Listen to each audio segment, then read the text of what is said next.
We're going to start our council work session. First up is our agenda review and approval. I don't have any changes. No changes? Nothing for me. Nothing. Nope. Everybody good? All right. Council discussion? You gotta Oh, we approve got it. to approve it? Okay. Can I have a motion? I move to accept the agenda. Second? Second. All four? Aye. Aye. We'll move. All right. Council discussion. We have anything anybody like to say? I got one. Go ahead.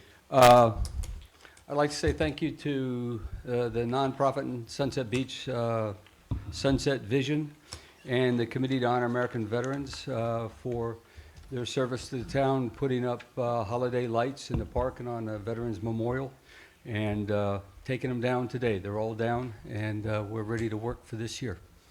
Thank you. Anyone else? Go ahead, Councilman Aaron. On the same line, I'd like to thank the town employees who put up the Christmas lights on the Christmas trees and the rest of the decorations in the roundabout. It looked great. The town really looked great. Fellas, y'all covered? All right, we'll announce that we're gonna be having a special meeting, be on January the 6th, which is this Thursday at 9 o'clock in the morning, or 10 o'clock, excuse me, 10 o'clock in the morning. 9th. No, it's the 9th. I said the 9th. I thought you said the 6th, I'm sorry. No, the 9th at 10 o'clock in the morning. The purpose of it is to go into closed session pursuant to NCGS 143-318.11A3 to consult with the town attorney concerning the East End emergency access that I'm sure everybody's familiar with up here tonight. And our location will, of course, be here at Town Hall Chambers. And basically, that's it. And we'll start the regular meeting at 7 o'clock, correct? Yep. Everything good with y'all? Yep. Take a break.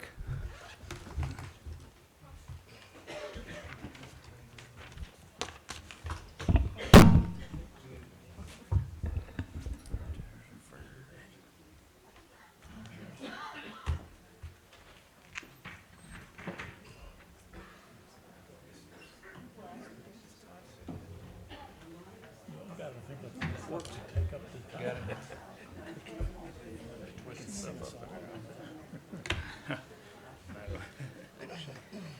It was gonna be kind of comfortable not wearing shoes. I'll work on it. My shoestring got caught around the wheel.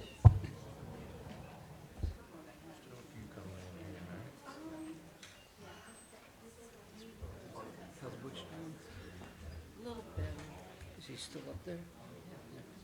He's not in the hospital. The caretaker that I have with me, she's very good. And she went to the emergency room yesterday. For her? For her. Oh, jeez. So I didn't know if I was going to be here today or not.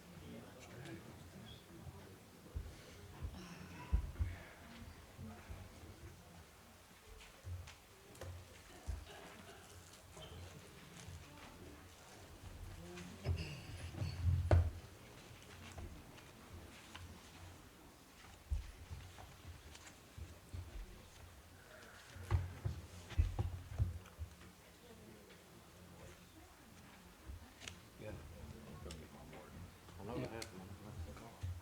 Yeah.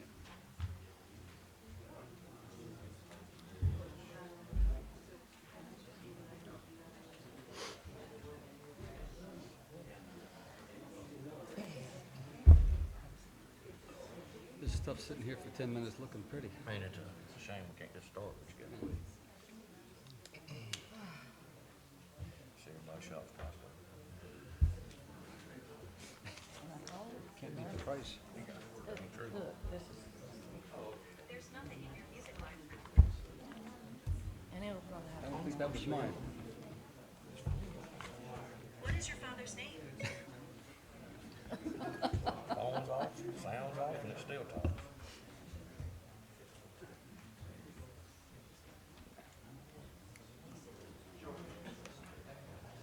So,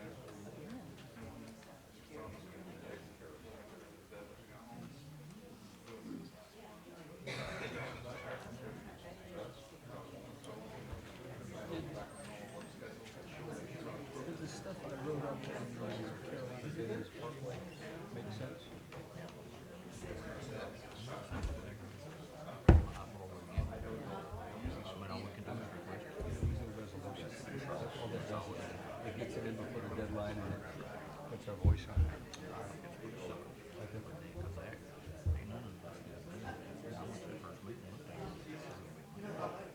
The fact that they all end up at 9 and 4 and run up there and screws up that whole order. Things are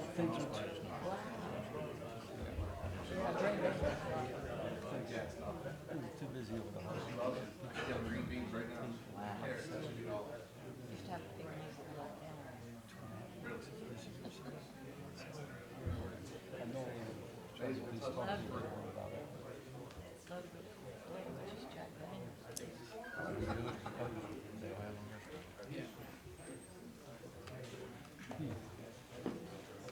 How you doing, sir? How are you? How you doing? Nice to see you again. Met him once. I met him.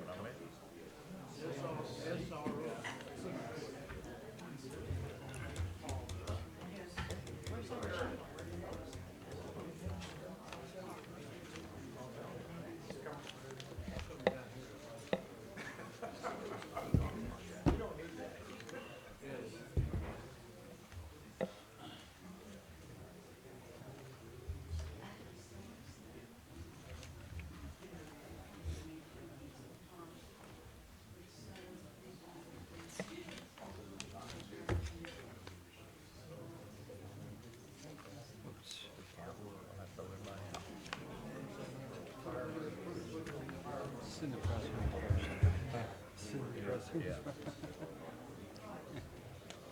That one nice.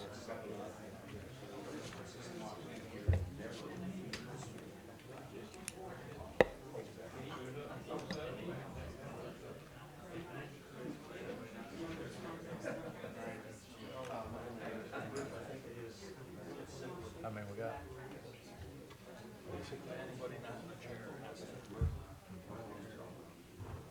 Okay.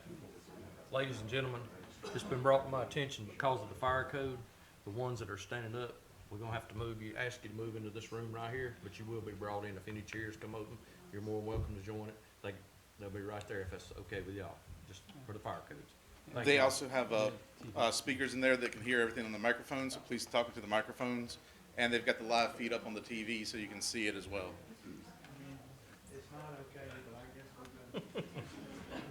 Just put it on IOU. You have somebody standing against the wall to make sure you do. And if anybody wants to join the hot seat. He doesn't. No, I think No, you'll be you don't. fine. No, you're fine. Yes, sir.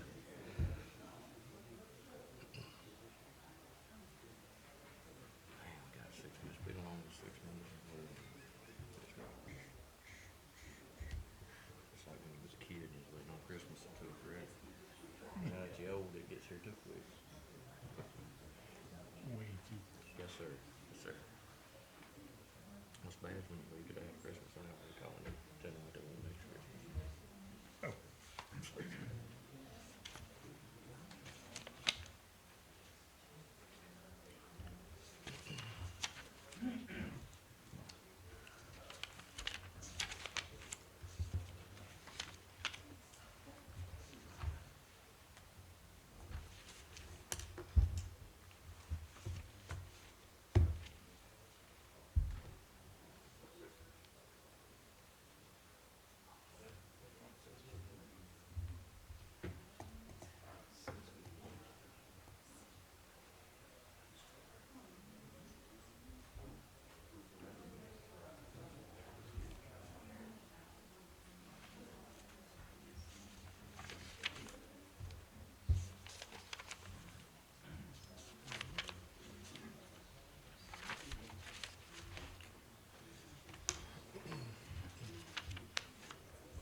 All right, ladies and gentlemen, we're gonna call this meeting to order.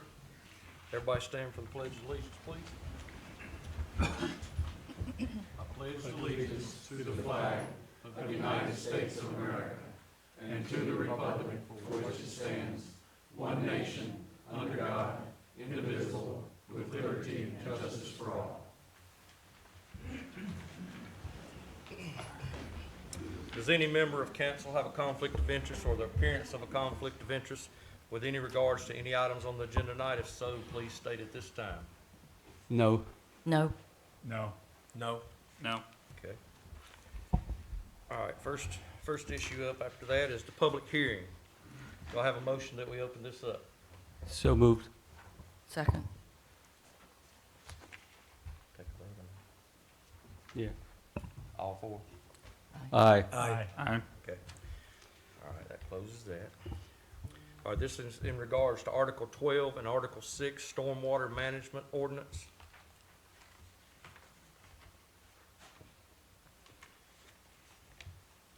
Any discussion? Are you gonna come speak? No, it's just public comments. Okay.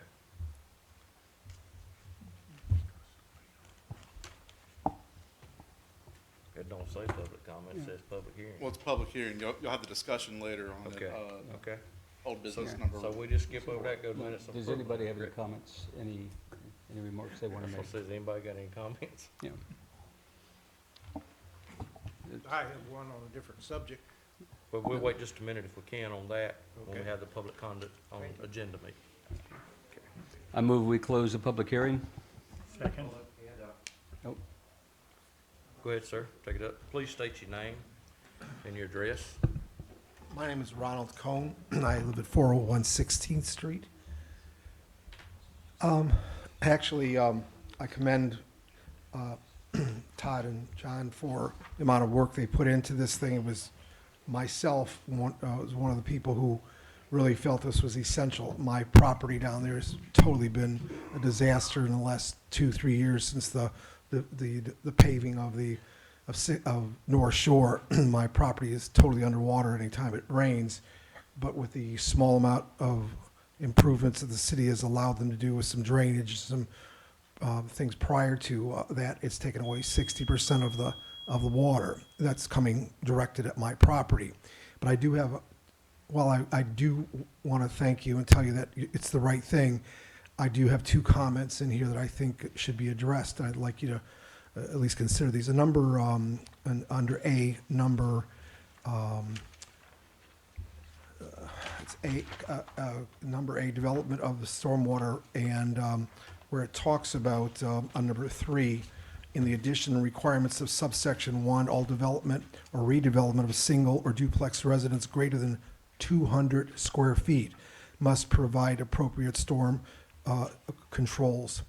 That was never my intent, and I think that is overstretching the intent here. 200 square feet is, if somebody wants to put a deck on their property, it was going to be considered impervious. They're going to have to spend a huge amount of time and money for something like that. That was never my intent. It was to control water and runoff, and I think that entire paragraph where it talks about 200 square feet would affect each and every one of you in such a way that you would be sorry if you did something like that. I think the intent was to control the major amount of runoff, and as new houses are developed, that it's put into the ground like I did when I developed my additional properties over there. So I think that 200 square feet is just beyond reason. I think it should be stricken, because if you look at on the next page, under continuing subsection A and B, which is on number 1, A and B on the next page, it talks about $30,000 in development, which you can use this. It says when a project adding impervious services exceeds $30,000. So when this is a major project, it doesn't have to be 10 by 20, a significant project. I think we definitely should consider, how it's going to affect your neighbors, how it's going to affect people down the road and things like that. I think this definitely would cover that, these two paragraphs. So my only other my second point would be, that would be point one, and point two, in B, and as well as A, it says in B, when the project adding impervious services is less than $30,000, it's a minor project, you know, adding a deck or putting a garden space in, or maybe paving a section of a driveway or something like that, in value, the stormwater management plan shall be designed by a licensed professional engineer or surveyor and inspected and approved. You know, we're talking a huge amount of money here to have an engineer, a surveyor, and one thing else I would like to say is I checked with the architecture board today, and licensed architects can do this as well, and most of the people, when they developed their properties, did it with an architect, not an engineer. So I'd like to make a suggestion that we consider licensed architects, not people who are draftsmen, to be included in this, and I did speak to your officials, and they're aware of that as well. So I'd like to make the suggestion that we include licensed architects, and then also, and close by saying that my intent was never to make it difficult for you or me or anybody else to add on or do something simple. We have enough government as we know already. Thank you for my, yeah, do you have any Thank you, questions sir. of me? Anybody have any questions? Okay, thank you. Thank you. Thank you. Any more? I move we close the public hearing. Second. All ayes. Aye. Any opposed? None. All right. Minutes of approval from the December the 2nd, 2019 first regular meeting, and the December 17th, 2019 second regular meeting minutes. I've got one change to propose. On the December 17th, 2019 meeting, which is on page 17 of the packet, paragraph 2C2, paragraph B, on the financial amendment dealing with Ocean Isle Beach, I would like to insert the words in the second sentence. The second sentence now is, the council did not authorize any site surveys or sediment analysis of $35,610 at this time. I would like to insert in there, the council, pending confirmation that OIB will accept the sand, still did not authorize it. I think the question is that we wanted OIB to confirm that they'll take the sand before we allocate any money for that survey. That was not the purpose of my motion. The purpose of my motion is, why are we having to pay a second time for sand analysis when the error was not ours? It was our engineering firm's error.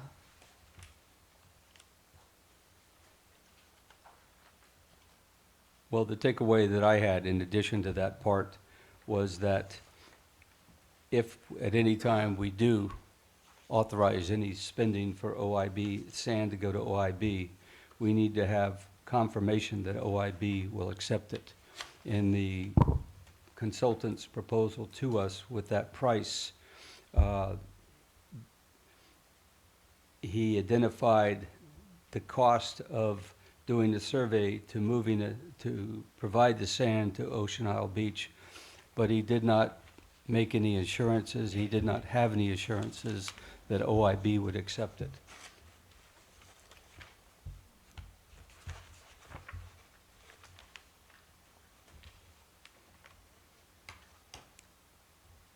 Got anything? Well, I do remember discussing that, and I don't know what part of that. Sorry, Chain microphone, under- please. Oh, sorry. I remember discussing getting assurance from Ocean Isle Beach that they would take the sand if we decided to spend that money. I don't remember if it was under this particular part or not, but it should be added somewhere. Because I don't want to spend our money or the property owner's money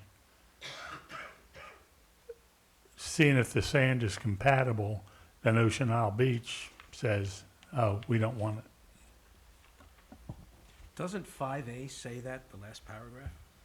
It says that the council agreed to authorize Robert Neal to proceed with communications with Ocean Isle Beach to confirm permission of sand placement on the west end. Councilman Borman, can you speak into the microphone? Sorry. So the last paragraph there in 5A, doesn't it say that we asked for assurances that they would agree to the placement of the sand and that they would get the permits? That's exactly what it says. Yeah, I guess it does, yep. I'll accept that.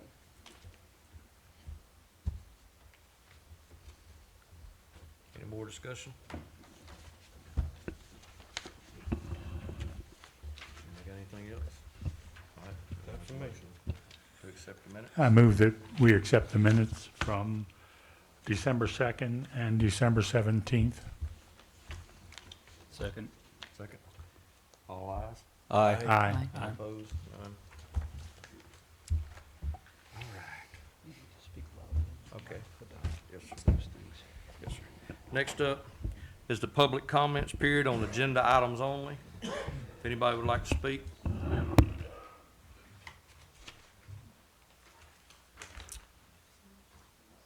Yes, ma'am.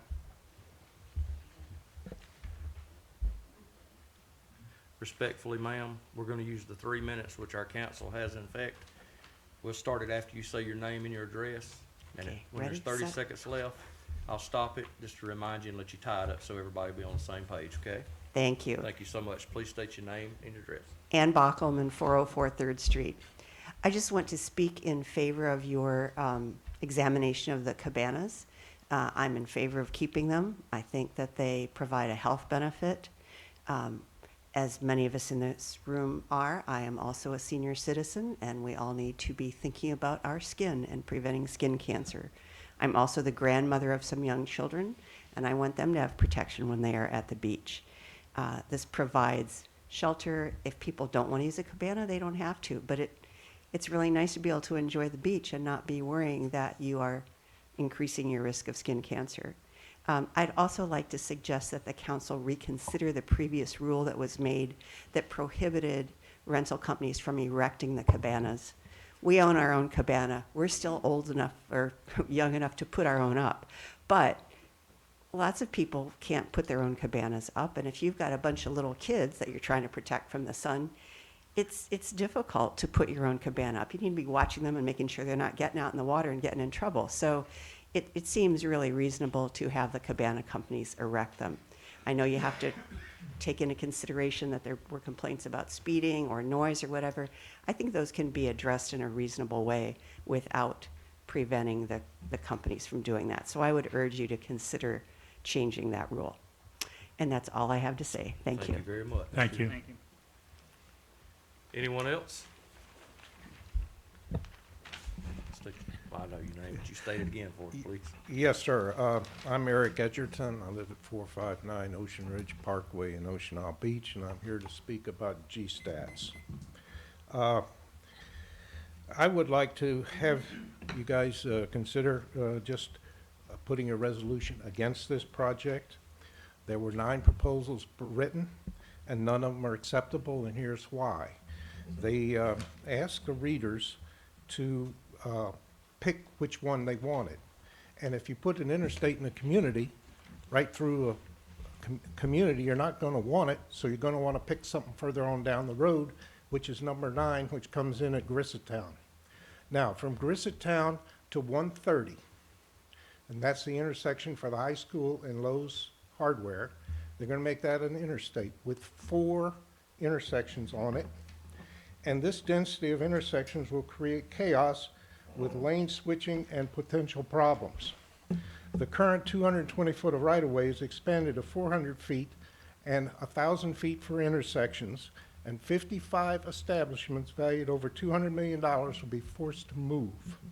And this includes 2 motels in Charlotte, 8 restaurants, 3 major gas stations, 2 apartment complexes, 2 funeral homes, 1 with an adjoining cemetery, 7 auto shops, 4 churches, and 23 other businesses, and 2 planned communities. One planned community with individual investments over $400 million will lose 21 homes, 4 holes of a golf course, and its entrance on 17. The other one will lose its entrance on 17 and about 4 homes.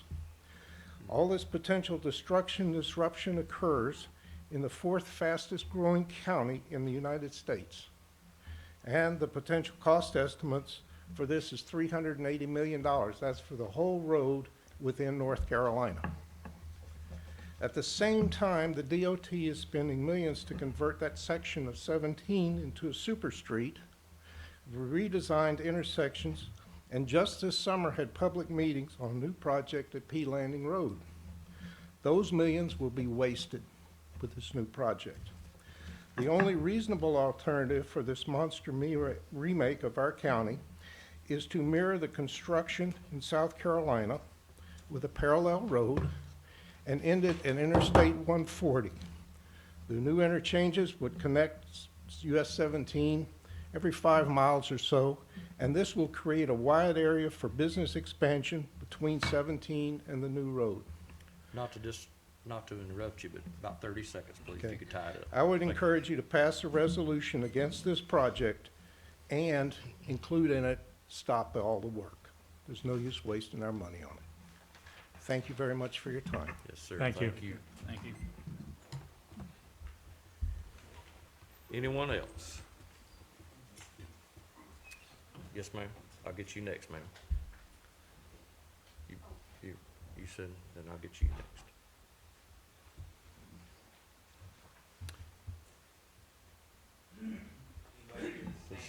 Please state your name and address, please. Okay, thank you, Mr. Mayor. Ruth Reynolds, 703 North Shore Drive, Sunset Beach. And I want to say good evening to everyone and Happy New Year. And thank you for another year of your service to our town.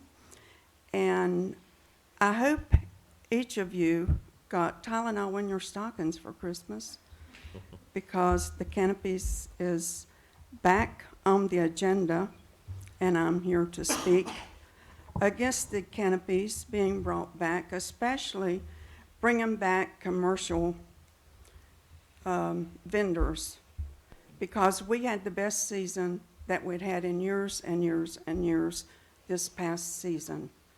It wasn't perfect. I would like to see them total ban, but if it can't be, please don't bring back the commercial vendors, because it was so much nicer. There was room for everyone. You could turn around and see the dunes. It was just great. So I'm here to bring out some points that I have before, but I'm going to use a different angle. So it's so what? So what if people are coming early in the morning to set up canopies or a canopy, leaving to come back later or not show up at all day long? And Councilmen Phillips and Borman, due respect to you both, you haven't heard me speak. You wasn't here for the past couple of years. So you get a free pass. You get out of jail card free. But I don't. Well, Mr. Mayor, Go ahead, yes, I'm sorry. you do. But I'm talking about for votes. In the past, I have proven this that I just covered by photos and verbally expressing, witnessing this occurring on the beach numerous and numerous times, over and over and over and over. Unused space taken up by an empty canopy sitting there all day could have been occupied by a tourist, a renter, a visitor, a guest, or a resident. I think this is a safety issue, as well as our beautiful beach becomes more crowded each season, and as space becomes more valuable, especially during high tide. And number two, so what is, and I provided pictures for this as well in the past to each of the council members. It's canopies, mangled skeletons of canopies left behind for our Public Works Department to clean up. I would think that you have to use bolt cutters, which would result in 15 to 30 minutes to cut each one. I have witnessed this, and this is also witnessed by a resident that got behind a large truck vehicle. It wasn't one of our regular vehicles that was piled high with canopies that was taken off the beach. And I was sitting downstairs later that same evening, and there was another truckload that went by Please tie it up as quick as you on can. North Shore. Thank you. Okay. Leaving the island heaped with cut-up canopies. And again, this is using taxpayers' money when could easily be prevented by eliminating the canopies. And needless to say, the extension of our police, firefighters, by allowing canopies. An increase in our beach patrol, which has resulted in an increase of cost to cover our small beach, which is less than 2 miles. And I think a lot of this is due to the canopies. There's no comparison, a canopy structure to an easily removable umbrella. Okay, ma'am. And, I'm not trying to just interrupt you, but our time is up. okay, but I would, We have time at the end. If you would like to come back, you're welcome. to come okay. back. I plead with you to please consider these problems because it's more to it when to set up and when to take down. Thank you. Thank you. Next, I got her next. You just stand up, let her in, I'm sorry. Go ahead, ma'am.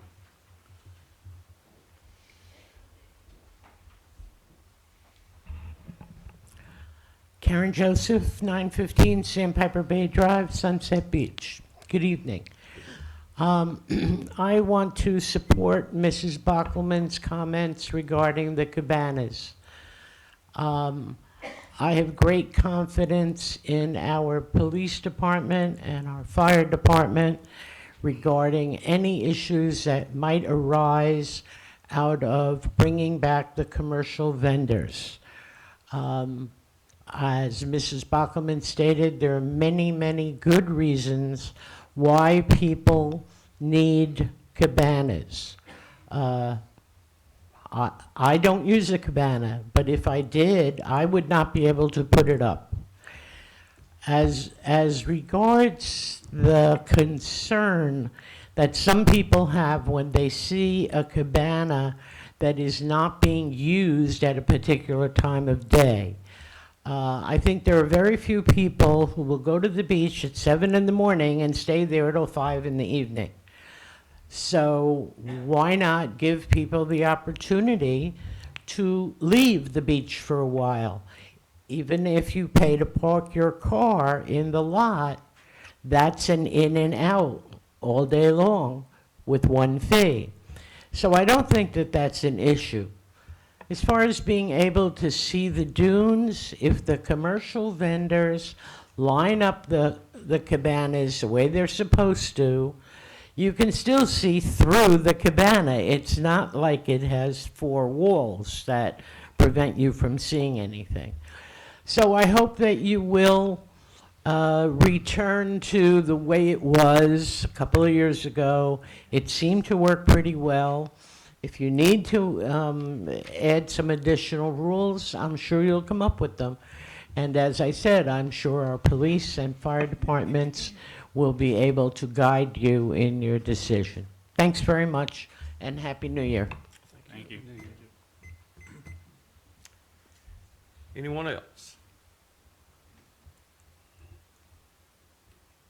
No one in there, in the back room? Everybody's good? Here's There we one. go, we got one. Go ahead. Go ahead, sir. Please state your name and your address. All right, David Dowda, 444 Lakeshore Drive. I am a commercial cabana vendor. So we set up cabanas on the beach. I own Julie's Rentals. We rent everything from bed linens to cabanas, or this past year, umbrellas. And so a couple things I'd like to say, which I didn't have anything prepared, but just hearing some of the folks speak. I'm out there every day setting them up, taking them down, probably more so than anybody else in this entire room know more about the cabana, the actual happenings of the cabanas and everything that it entails. And a couple things I'd like to say is that there's less issues when commercial cabana companies, professional companies are out there setting them up. I mean, everyone knows what a 10 by 10 tent looks like. And everyone, I think, has probably seen, maybe this past summer, if you haven't, I saw multiple 10 by 10 cabanas flying down the beach where they were not installed properly. Whereas I know myself and most of the other companies, not only are we putting them, burying the feet in the ground, but also I have a 16-inch commercial grade stake that goes back towards the leg to help reinforce. And all of my guys are well trained to erect and remove the cabanas from the beach. And when you don't have a professional setting it up, it's real easy. One of my clients actually broke her femur this year because somebody who set up a cabana next to her, it was not secured properly, tumbled into her, and that's just the one client that I heard from. But there are many more other stories, I'm sure. The fact that the umbrellas are actually way more dangerous than cabanas. A flying umbrella a couple years ago in Virginia Beach killed a woman, whereas commercial vendors setting up cabanas, it's far more safe. The other thing is that when our name is on it, if it's set up improperly, Beach Patrol has one person to call, and they can call them, and if it's not removed in the next hour, they have somebody to call. But when somebody comes up and sets up a cabana and it's not in place properly, it just creates all kinds of issues. More work for Beach Patrol. They have to wait until that person comes back, that family comes back, and then tell them at that time. That actually wastes more of Beach Patrol's time than anything else. If you can, please. Got about 30 seconds. Go ahead. Okay. The other thing I would say is I remember one of the points last year was to ban commercial vendors was that you can't reserve space on a public beach. That was one of the points that were driving for banning commercial vendors. But it's a little illogical because they allow us to set up umbrellas, and it's unprecedented that you would get rid of umbrellas. So if we can set up umbrellas, and that actually takes up more space long term, then we should be able to set up the cabanas. So Thank you, sir. thank you for your time. Yes, sir. Anyone else? Yes, sir. Let's get him. I've seen him first. I apologize. I'll get you next. Larry Isley, 25 Cattle Run Lane, Carolina Shores. Thank you for letting me come as a result of what you had in the media this morning regarding the Parkway on the agenda. I'll be brief because it's mostly reiterating what was already said. The point I'd want to make is first to thank you for considering this actual governmental body, a municipality taking some action is critical. The public comments from the individuals is a fiasco. The public meeting revealed how their planning to date had almost nobody on the ground coming up with their 9 pick one disaster options. The point, though, that everybody should embrace is time is of the essence with the process they've got in play. Their public comments end this Friday. So you taking action tonight, allowing an option 10 to be submitted through public comments before they close the public comment period seems imperative. I'm involved in a neighborhood of 500 residents where the highway would essentially take away our primary access. And I can assure you, if you approve what was discussed in the media, we can put 500 public comments into the system before Friday. Thank you. Yes, sir. Thank you. Go ahead, yes, sir. Gordon Bockelman, 404 3rd Street. My wife spoke earlier, and I always speak in favor of anything my wife says, so it's a secret of being married happily for a little over 49 years.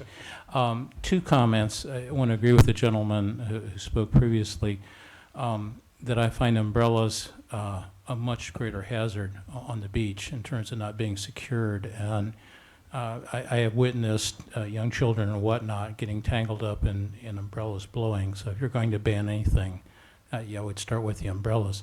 The second thing for your consideration, often you have family groups that come on vacation where you may have several families coming at the same time. And our present rules say that you should allow 10 feet between cabanas. I think there's certain logic, and people would desire it often. They would like to have their cabanas adjacent. If we did that, in those cases where you have a family group or friends or whatnot, you would be using up less of the beach. So just a point for your consideration. Thank you. Thank you, sir.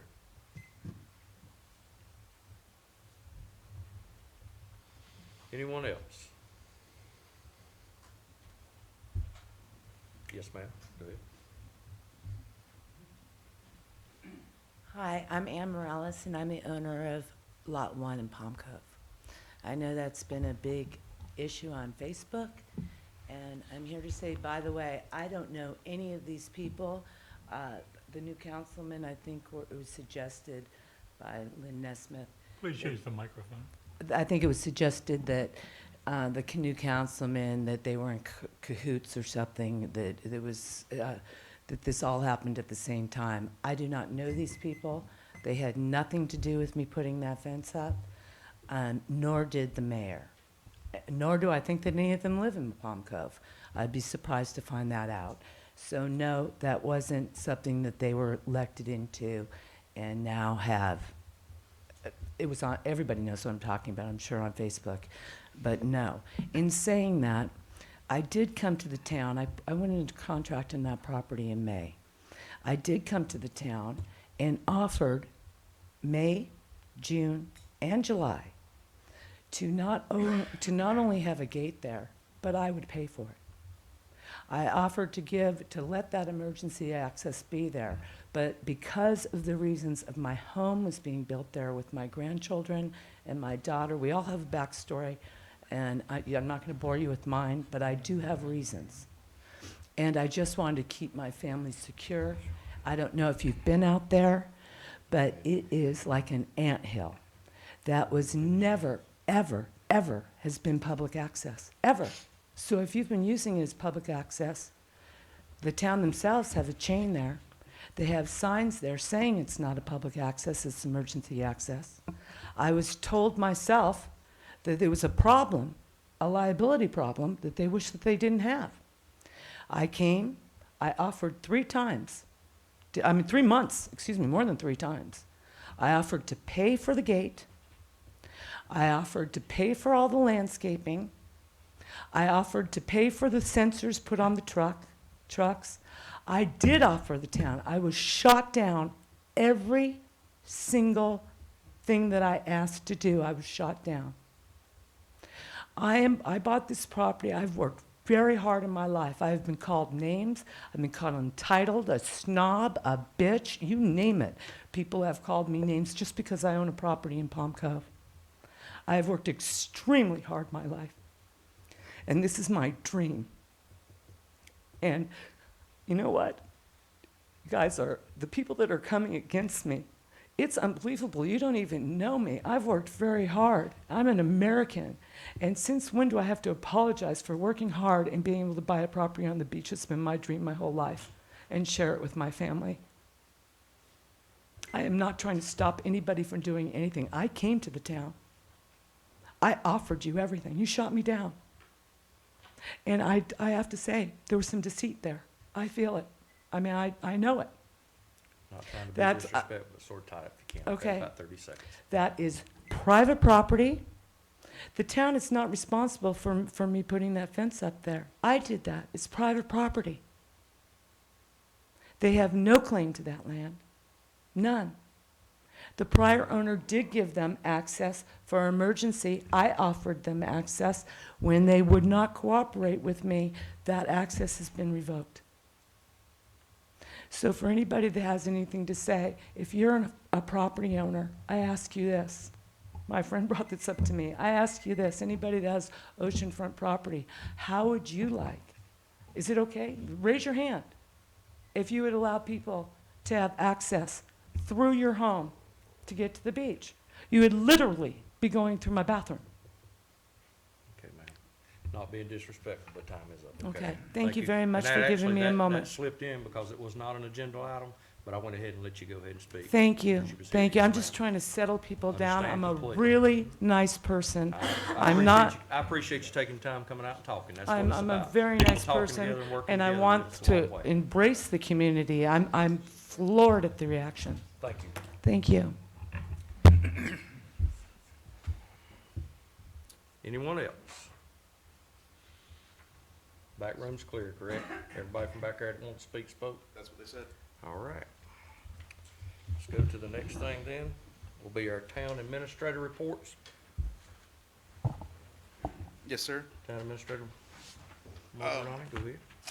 We have, let's see here, if I can read my own handwriting. Remind everybody that the trash and recycle schedule for the island is changing this month. As I noted a few months ago, they came to us after we discussed and worked things out, and they were able to work their schedule out, that all trash pickup will be going to Wednesday for the entire town. So the island and any mainland that was being collected on Thursday will now be on Wednesdays. That includes any recycling as well. All recycling will be going to the same day for the whole town. So the island, there's no longer an A-B schedule. It'll still be every other week, but mainland and islands be picking up on the same day. We do have some of those schedules. The full calendar for the year will be posted next week or the week after. We're still working out some of the details for the summer pickup and the time frame. Once we get all that into the calendar and legend, still expect pickup in the summertime. It'll be Wednesdays, and trash and recycle will be on Saturdays for the island. Recycle will still maintain the same on the mainland on Wednesdays. But like I said, that calendar will be up in another week or so. We do have a copy of the calendar that is being stuck on the trash cans on the island. If anybody on the island did not get that on their trash can, or only the recycle cans are the only ones they were popping that on, feel free to stop by. We can give you a copy of that. It's also posted on the website. We finalized the land purchase next door. It was recorded last Friday, so we officially are the owners of the parcel next door. And I guess that's all on that one. We've also been asked by the Chamber of Commerce for, to have an appointee to the 2020, for 2020 to serve on the Chamber of County's Chamber of Commerce Board of Directors. The person would update the board on the actions and activities of the community. The first meeting is Tuesday, January 21st. The remaining would be every third Tuesdays. Their meetings are at 8 a.m. Our meetings are the same day at 9 a.m. So I don't know if this is going to fit any of y'all's schedule for that, you know, getting there at 8 and getting here sometime after 9 for our meeting. But if you'd like to have this on the next council meeting for discussion and an option to be placed on that board, or at least find some other way that we can discuss with them that we could update them on our activities, that might be a better solution. But just come by my office and talk to me about it, and we can try to figure something out. Or if anybody would like to volunteer, that would be taking away some of your time from this council, though. So, but they've asked, so it's just food for thought. Say yes, sir. Any questions for me? We could put it on the next meeting agenda to At the end To of the discuss, yeah. see if we come up with a solution. Okay.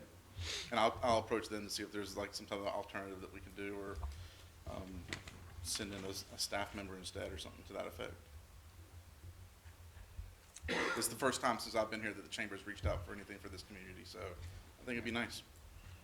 What's the frequency, Harlan? They have it as every third Tuesday at 8 a.m. of the month, so the same day as our second council meeting.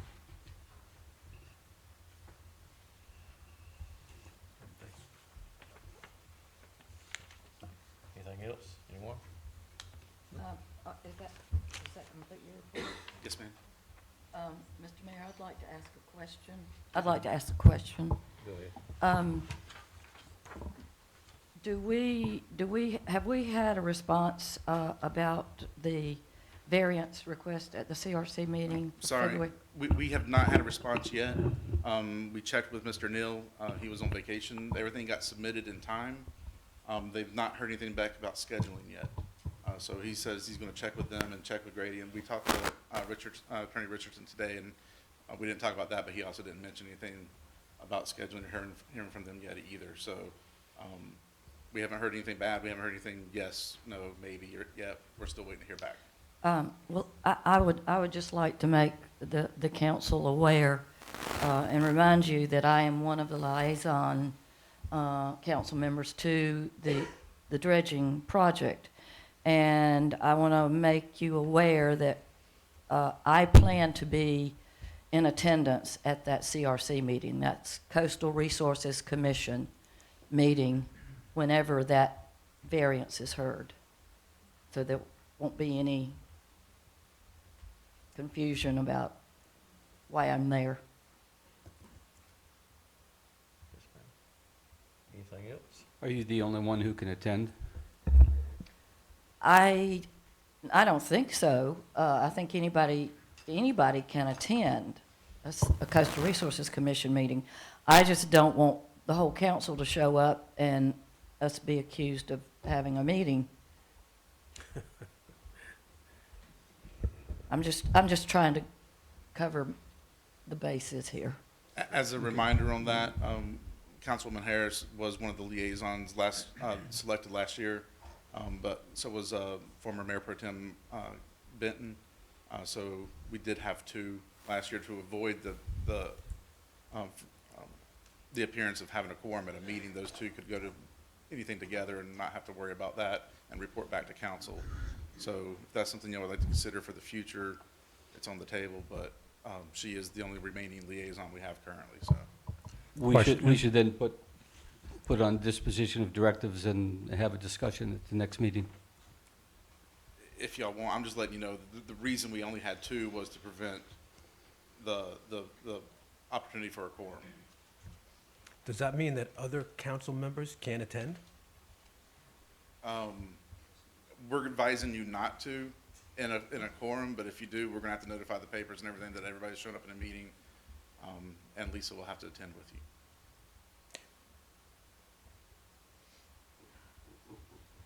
Any more questions? No, thanks. No more? All right. Now to the departmental reports. First up, Ms. Tara Drop with our finance department.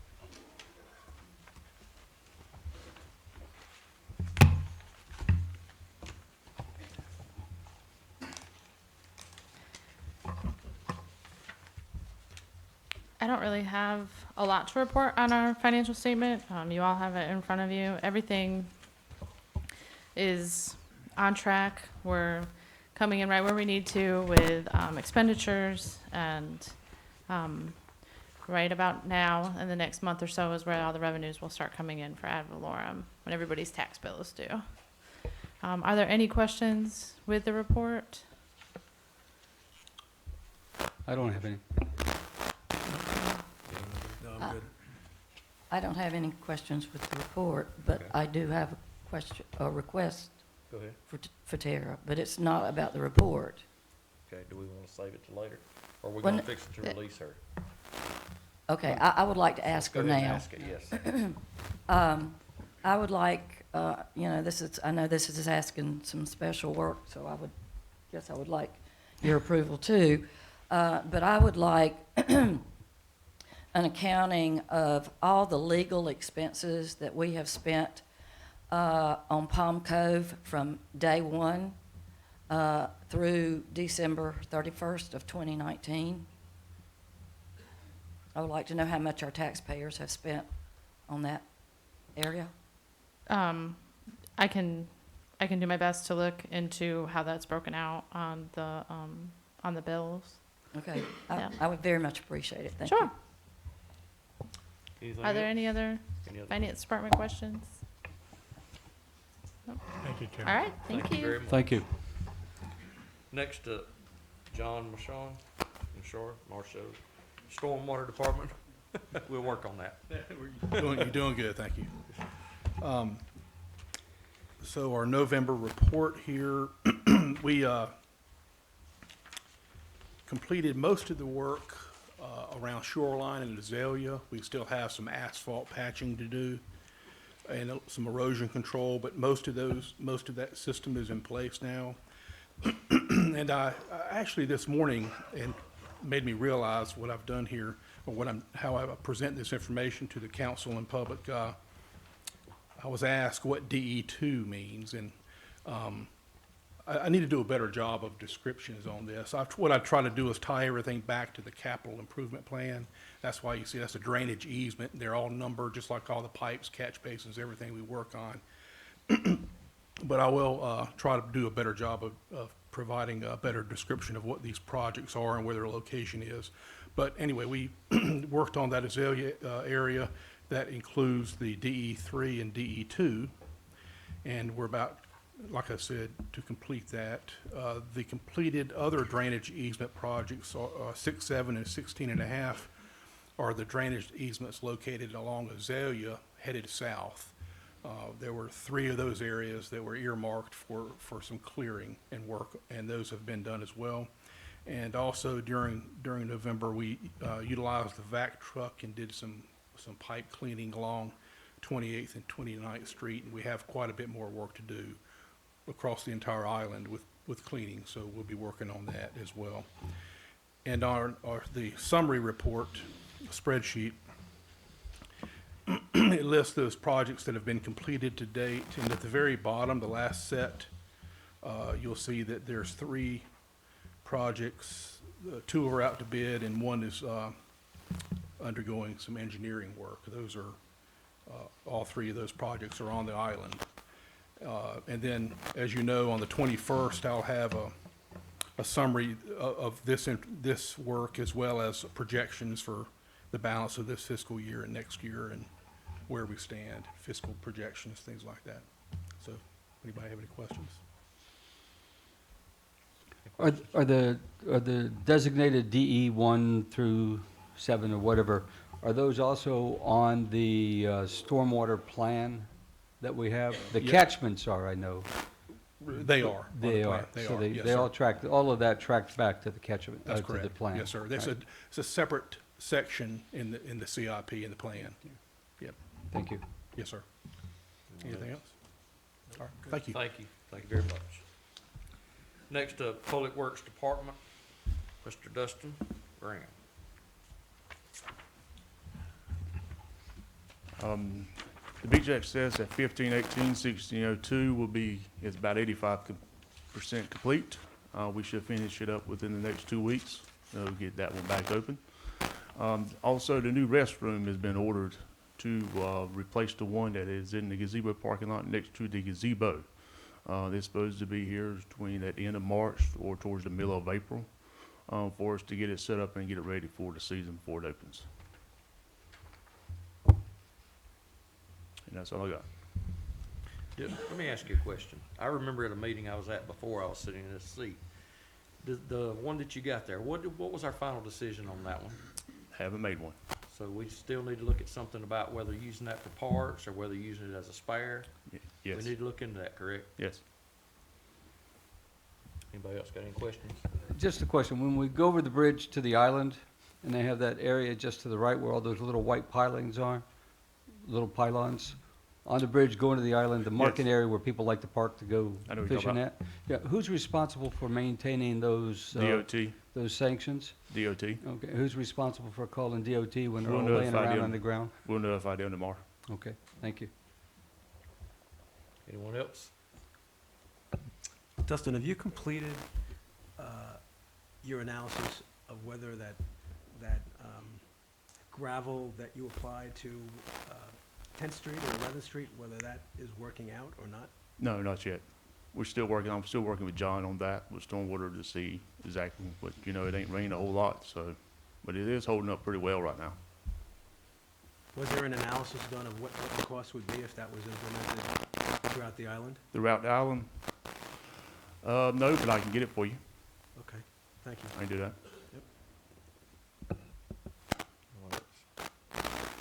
Thank you, sir. Okay. Next up, Fire Department. Chief John. Hasselmeyer.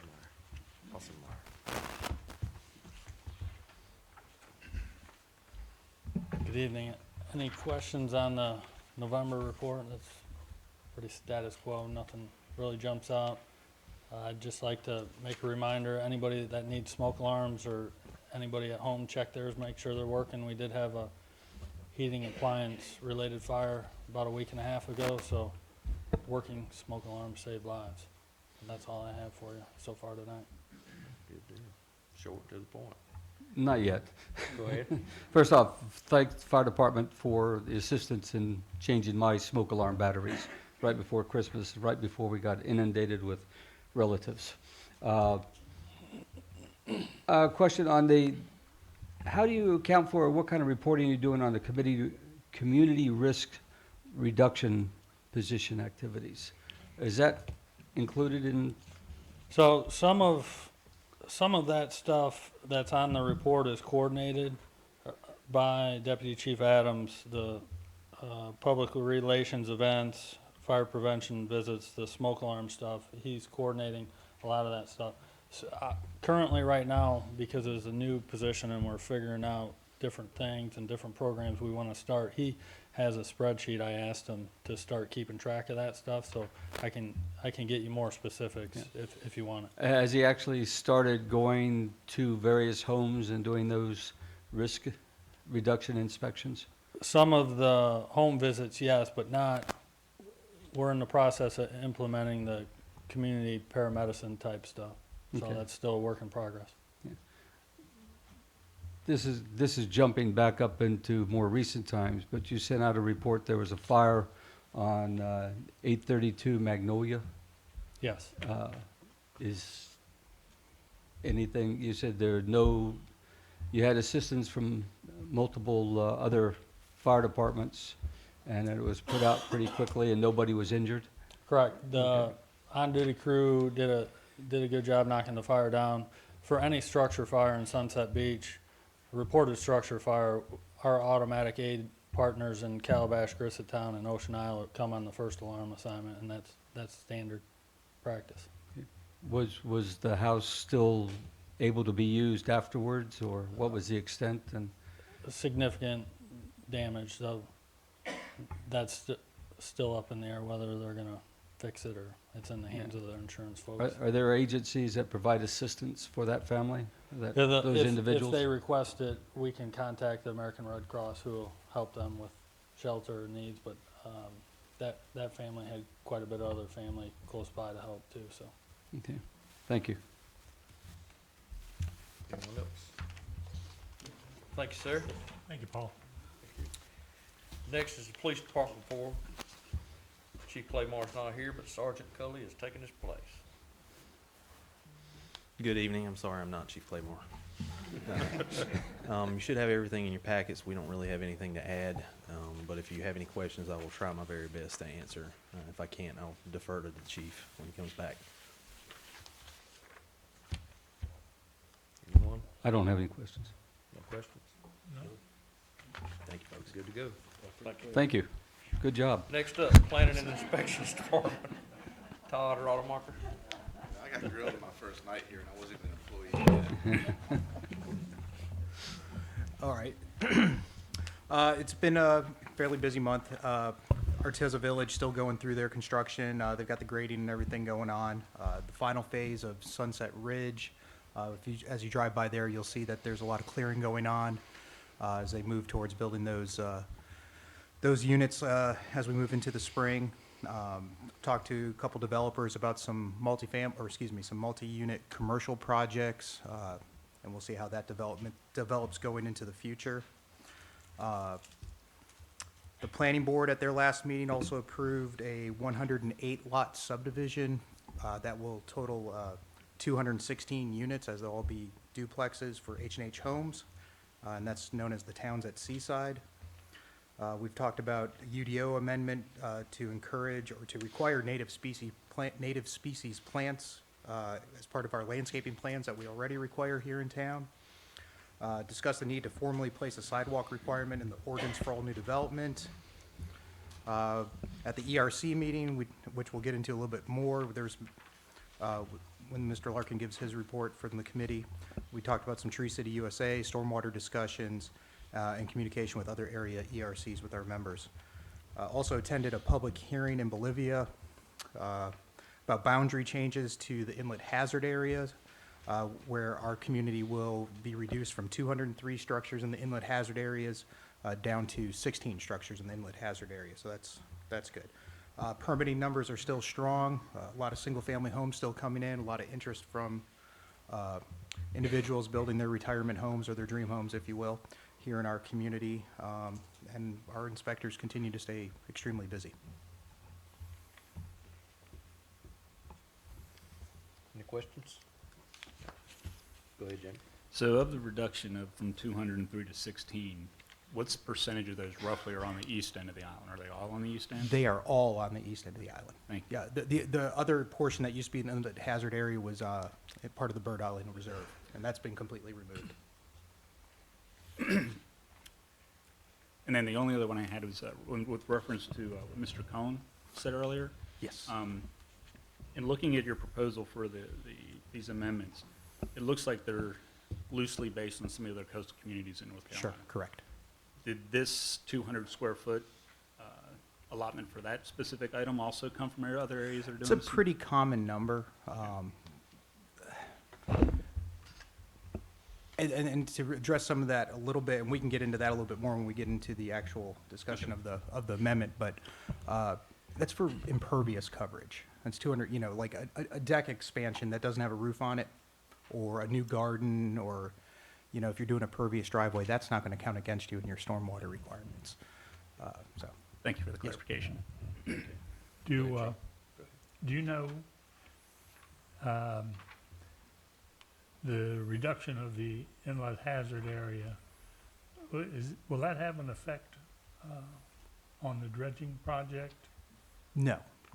If anything, it's going to have an overall positive effect because we've reduced the number of structures that were in would be more substantiated hazard area, if you will.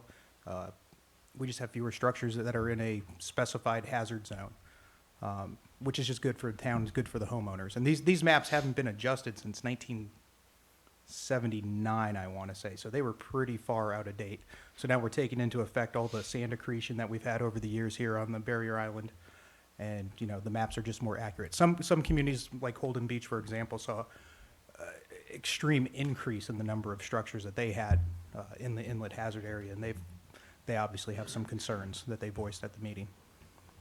Does that have an impact on their insurance rates? They say it doesn't. Does not.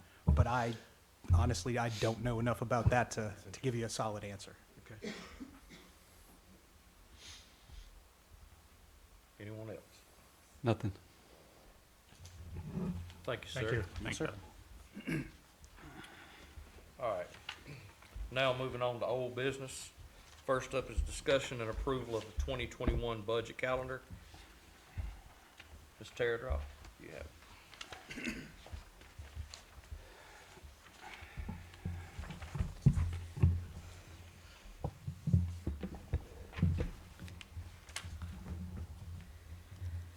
Okay, in front of you, there are some dates that Hiram and I had talked about, some different dates and for you to all discuss, and these are just basically suggestions from what we have gone through.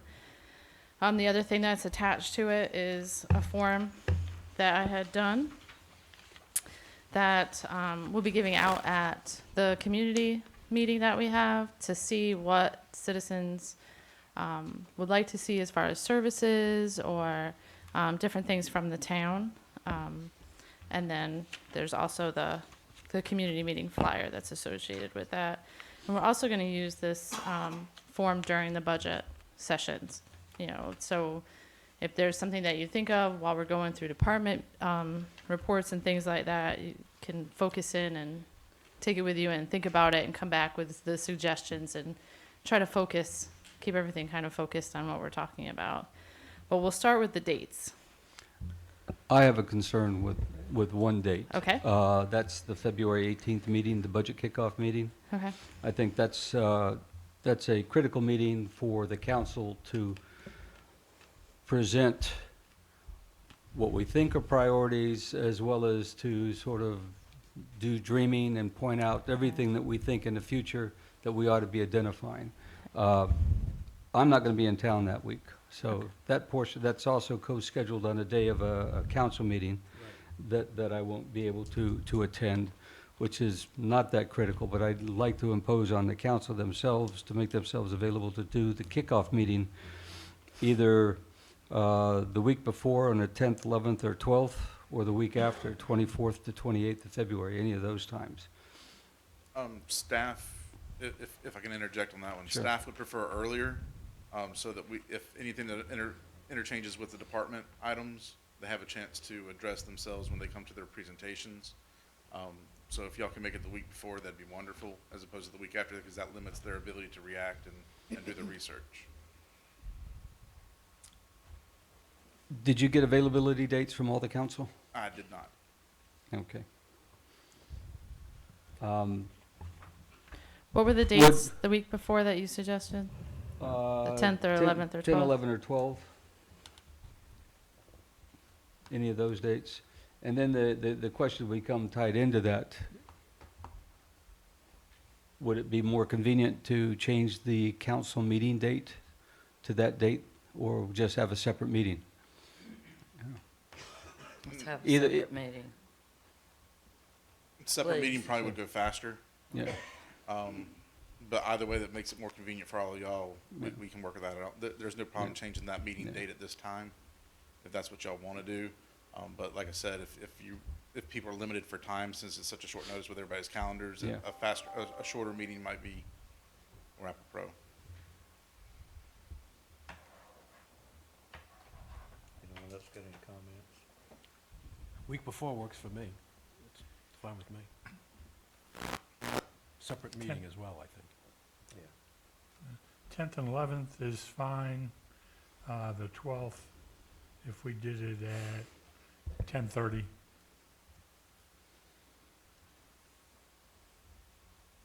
And Councilman Phillips, with your workday schedule, is there, I think we should probably leave the time if we're trying to have every council member there with his, daytime job, so. At this point, I do think I can make any time 10 or 11 or 12 work. Okay. Let's do the 10th or We the need to- 11th. We want to go ahead and schedule it? Earlier better? Yeah. Or you said 10 or 11 or 12, Either one works for me, so. Either work. Everybody's good. All right. You want to just do it at 10, 10 on the 10th? 10 o'clock on the 10th? 10 o'clock on the 10th? That'll Thank be you. 2:10 at 10. 2:10, 10. 2:10s on 2:10.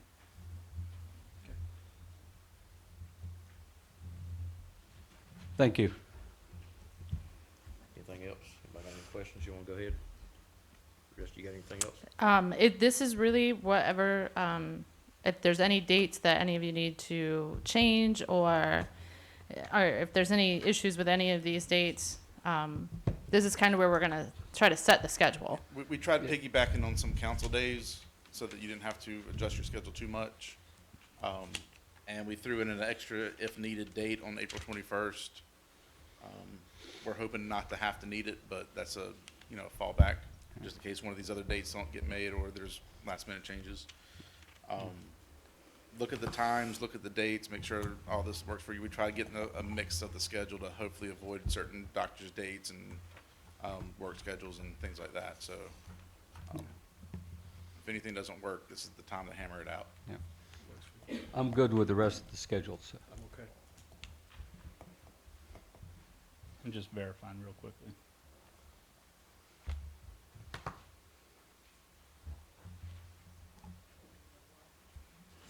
I'm clear. I think that's it. Nothing else? You good? Carmen, you got something you need to say? I was gonna, if we're good with that, the form that we have in your packet, as Ms. Drop was alluding to, we're gonna give that to citizens to hand out for what they might have ideas. We'd also like y'all to use the same form for the suggestions for, I know in the past, some people have said that we've never offered up, ways to cut money. Well, this is the opportunity for y'all to tell us how, as opposed to just, some in the past have been, it's easy to say, but if you want to say it, let's also find a way that we can write it down and hammer it out. This will help you focus that content. So if you know of somewhere you think we might be able to cut, or you have an idea, this is the form to use.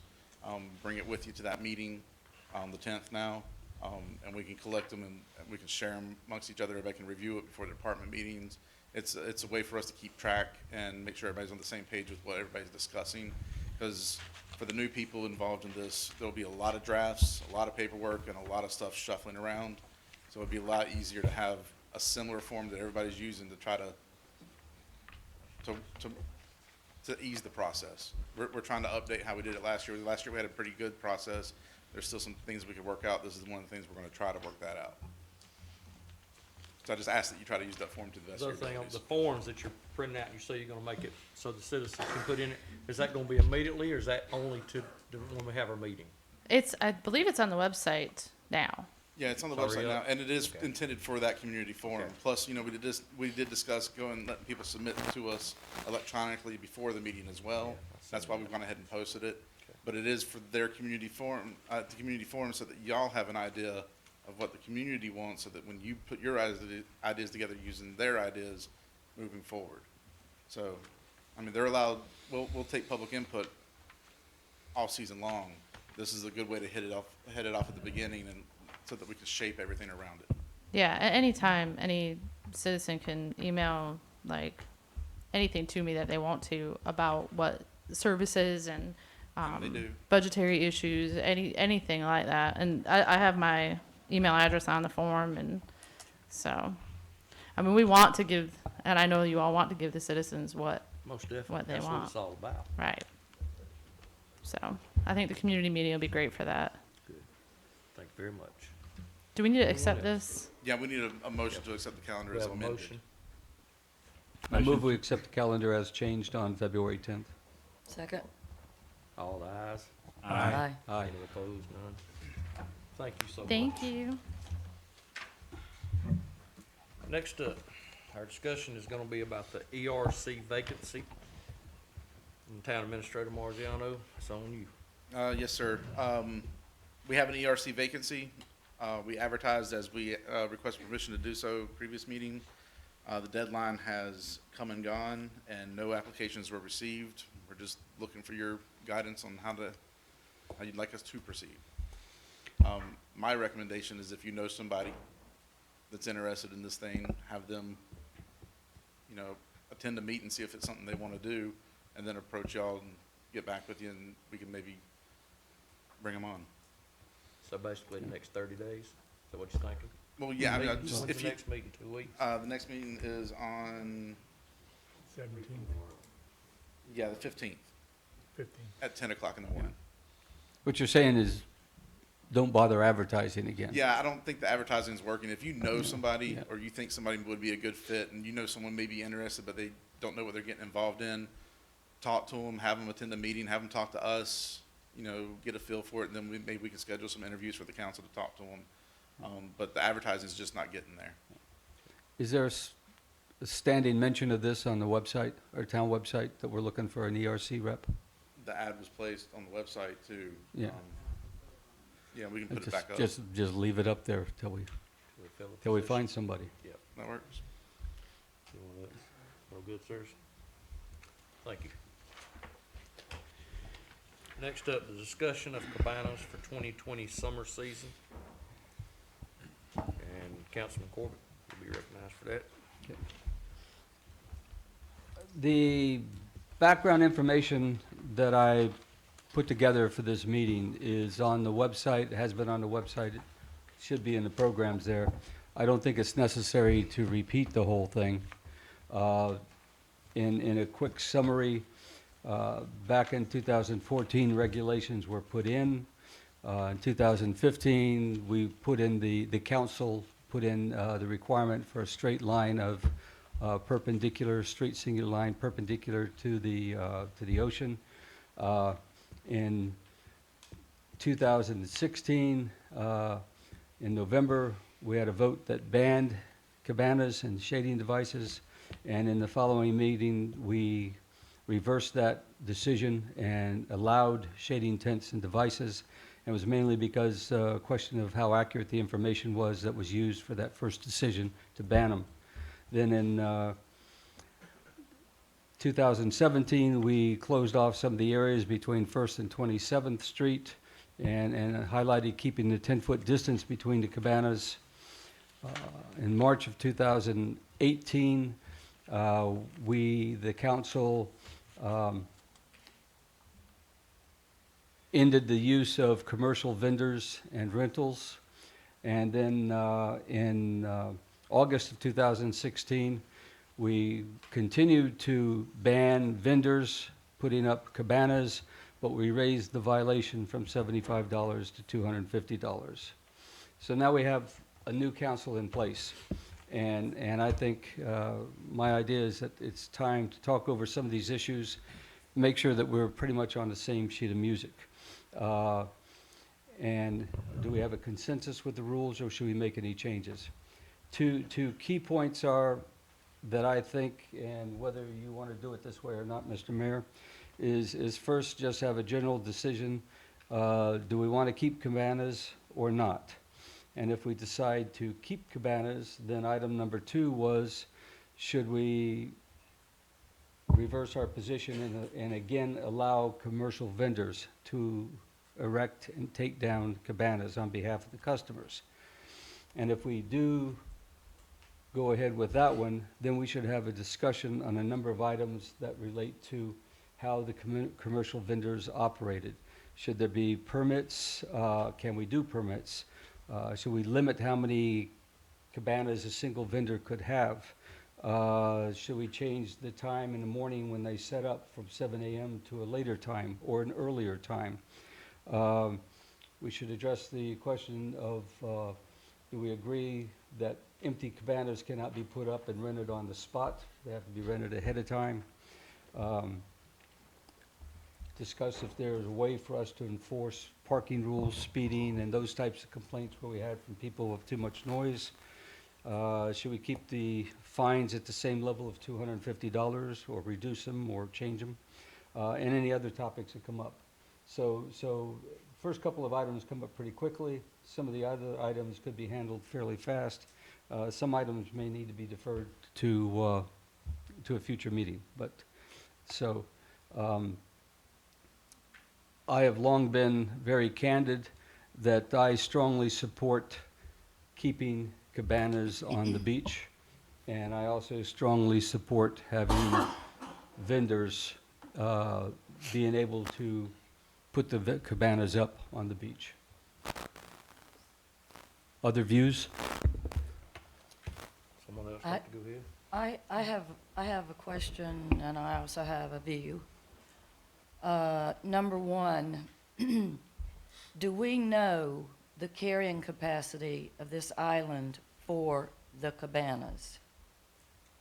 In other words, do we know how many spaces we have from the east end to, say, the 40th Street walkover?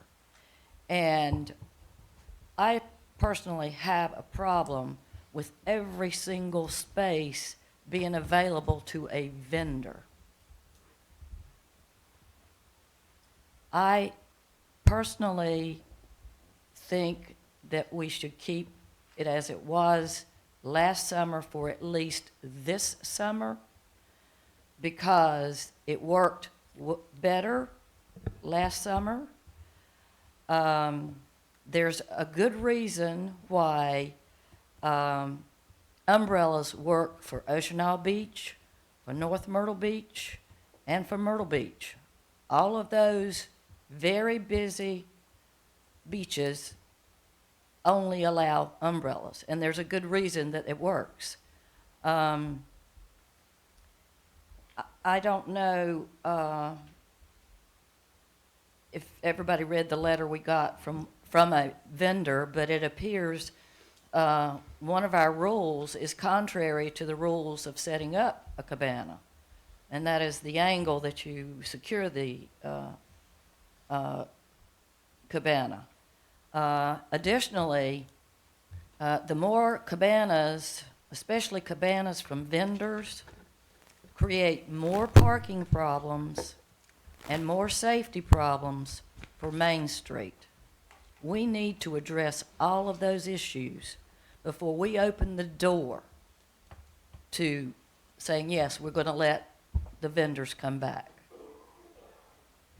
And I personally will not vote to let the vendors come back for this season, for this next season. Anybody else? What is the parking problem created by the vendors? People from other places rent the cabanas, and they have to park on Main Street to reach their cabana. For instance, people come from Ocean Isle to rent cabanas on our beach. And if you'll ride down the street and look at the OIB tags, you'll see what I'm talking about. Yeah. But according to our current rules, I mean, those same people could come and bring their own cabanas. Use the mic. Oh, sorry, sorry. So under our current rules, the same people could come to the beach and bring their own cabanas along without having a rental company do it. Yes, they could. Yeah. They could, but it's highly unlikely. Okay. My own feeling is that I support cabanas. Being relatively new to the area, but I have some experience being out on the beach. I walk my dogs on the beach every day, and I, quite frankly, couldn't see much of a difference between the amount of cabanas that we had in the past with vendors setting them up to having just the local people set the cabanas up. It didn't look to me like there was a significant difference. Being an engineer, by nature, it makes sense to me that someone that knows how to set up a cabana is probably better equipped to do that than having what I saw, some of the local people struggling, trying to figure out how to set these things up, putting tubes together, trying to figure out how the thing's set up, and then when the winds come, they really weren't very secure. So from my perspective, I think having someone that knows how to do it is a much better solution than having people struggle trying to figure out how to set up a cabana. So if we accept the fact that we want cabanas, I think it makes sense to have someone professional set them up for the people that want to use that service.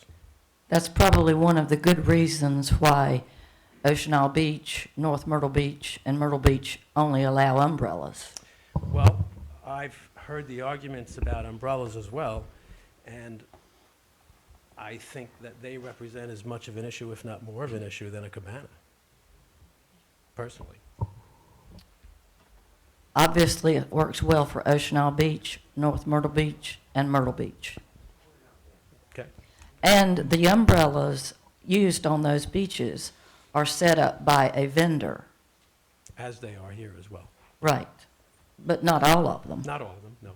Would you like to speak, Charlie? Go ahead. Yes.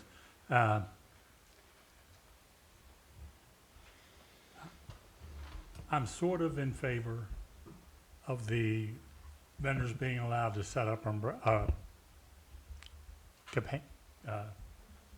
cabanas.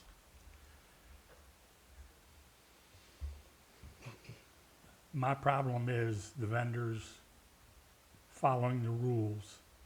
When we voted to ban vendors, I voted yes because they were really out of control. There are a few other things I want to bring up. All the emails about cabanas, the majority of the emails were in favor of cabanas for health reasons or safety reasons for children, someplace out of the sun. during previous Cabana discussions,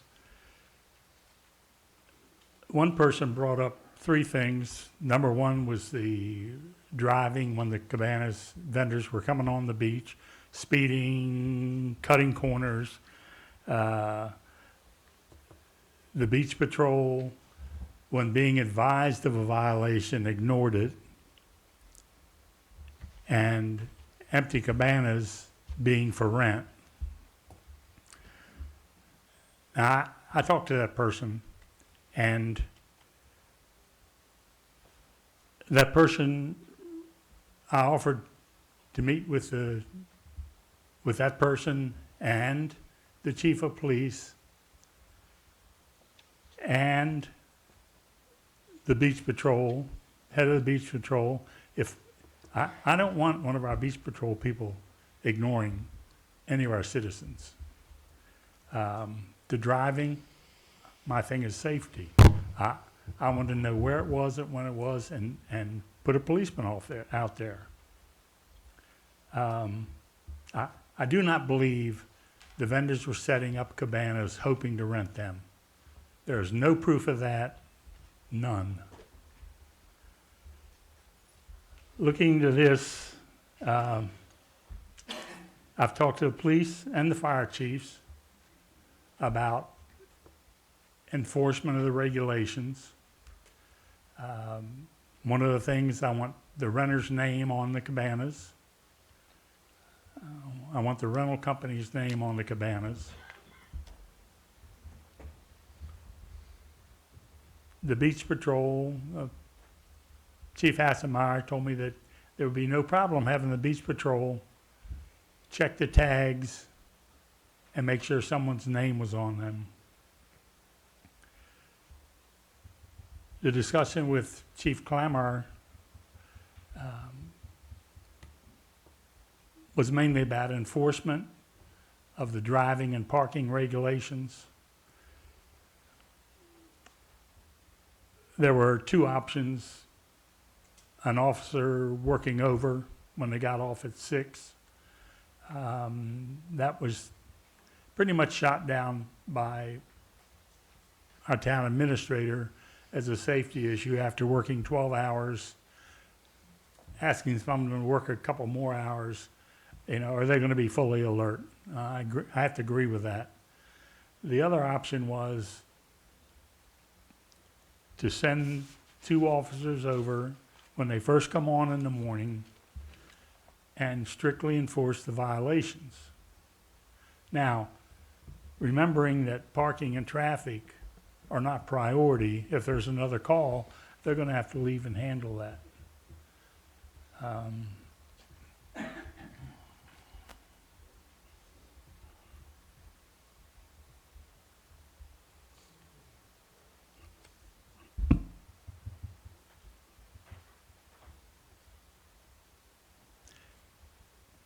I'd like to know from Public Works how many abandoned cabanas they picked up per day. That's all I have. It seems to me that at least most of the consensus is to keep cabanas. So I would like to take and look at point number 1, should cabanas continue to be permitted on the Sunset Beach without any definition of who's putting them up. I'd like to make a motion that we approve continued use of cabanas on Sunset Beach. Second. Do we have any discussion in this? Yes, that's vague to me. I don't understand. It sounds like you're trying to catch a mouse in a trap here. Saying we're going to allow cabanas, and if we vote on that says everything to me. If you allow cabanas, you're allowing cabana vendors, No, you're not. The item number 2 that was on here is in a specific discussion of will it just be the private individuals put them up, or whether we're going to let, as it was this past year, whether we're going to permit vendors come back on. but there's no real need to talk about letting the vendors come back on or not come back on until we just, at least for the record, put it on there that we approve cabanas. And that's what item number 1 is. Okay, I understand how I'll vote. You good? You good? You good? Well, I wanna say something. I know I don't have a vote, but as I sit here and looked over this stuff, this has been going on for 6 years. And as I heard the meeting, just a few meetings back, I heard one of the councilmen say that, you know, why you keep beating the goat or whatever you want to call it. But whenever we make this decision, we need to make a final decision to take care of what's going on. We need to look for what's best for all our citizens. We need to sit down. We need to have a little more discussion. I don't have a vote, but I don't feel comfortable. I don't think I know everything that I need to know yet. I think we need a little more time to at least look over it, think about it. I hope I can speak for these two guys here. They haven't been here long. I mean, I would just feel more comfortable. I don't have a vote, but I would like to know, to be able to answer to the citizens, is who I answer to. So my request would be, can we not have a special meeting? We got one coming up in a couple of days. Can we not tie that into that and just talk about it more in depth and get all our ducks in a row before we do anything, before we just hastily jump into something? Well, you can call a second special meeting now, but that one's been called for a specific purpose and advertised. Can I not call a second one on that same day? We still have the 48 hours. Yeah, that you can do. It's just, it's a technicality. Yeah. I would like to look at that, as maybe calling in after that one meeting when we get finished. We think we're gonna be with our lawyer for an hour. Is that what y'all, probably more than likely? Cause if we set up a meeting, we've gotta set a time up, correct? Right. So we're looking at 10 now. Could we say 11:15 for the second meeting and look into more of this? I mean, y'all the ones that vote, I'm not, but I am the one that answers to these people. I listen to them. I mean, that's the only thing I've got is a voice. And I just think we need to hear it, and we need to sit down and discuss it. And like I said, let's get to the final and be done with it. So is your concern the issue of whether to have cabanas or not have cabanas? No, sir. Or the issue is following on, if we're gonna have cabanas, how we're gonna do it? I know how I personally feel, but I don't have a personal fit. The way I look at it, I listen to people. But I'm asking I'm what not about the cabana. I'm not for it, against it, nothing like that. I'm not saying that in it. I'm just saying in general, for us to have more time, for them to know everything that's going on. So when we do sit down, we can have a great plan. We've got to get plans together instead of just doing something, then 6 months down the road it change, or 3 months, or in the middle of seasons, or, you know, whatever. I mean, I'm not being disrespectful. Well, I just think that's what we need to do. what we should be doing though is this council should be in place intact for the next 2 years. So we should at Correct. least be making a decision that'll carry That'll us carry through through for those- 2 correct. years. And we should be making a decision in a timely enough fashion so that vacationers and anybody else can plan for the summer. That's correct. So if we have that meeting Thursday, that gives us time to come back. We're still in plenty of time. I just think we need to look at it from all aspects. Make sure we got everything down, so when we do it this time, we can put this to rest.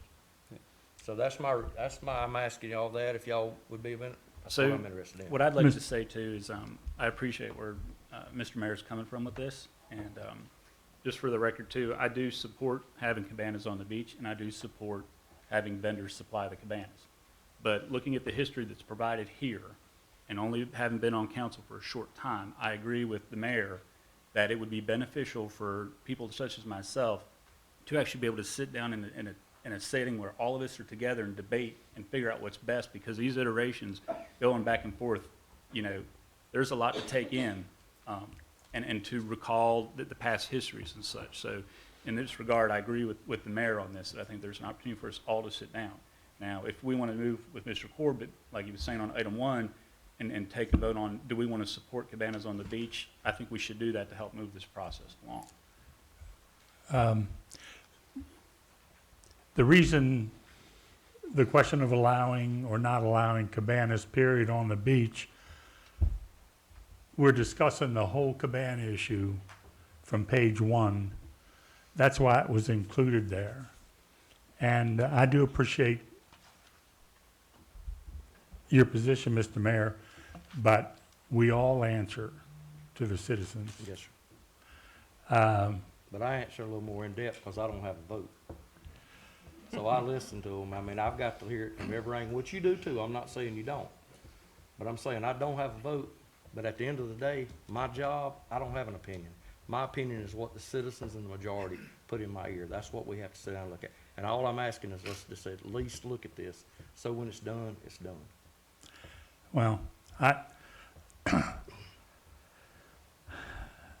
would, depending on the enforcement, I would be in favor of allowing the vendors. But if we can't have enforcement, then there's no use having them. And going back in the history, the issue of no cabanas and then cabana vendors, go back to the cutting way back on the parking on the beach. That was all a ploy to keep people from coming to Sunset Beach. And that was the only reason. Now, you can throw safety up or anything you want, but there's been a certain segment of the population that from day one didn't want the new bridge, didn't want sewer on the island, didn't want any development, because they want to keep Sunset Beach like it was 25 years ago. Well, I've had a house on the beach for 27 years, and I liked it 25 years ago. But we can't stick our heads in the sand. Mr. Mayor, Yes, ma'am. I absolutely disagree with every single word that Councilman Nern just spoke.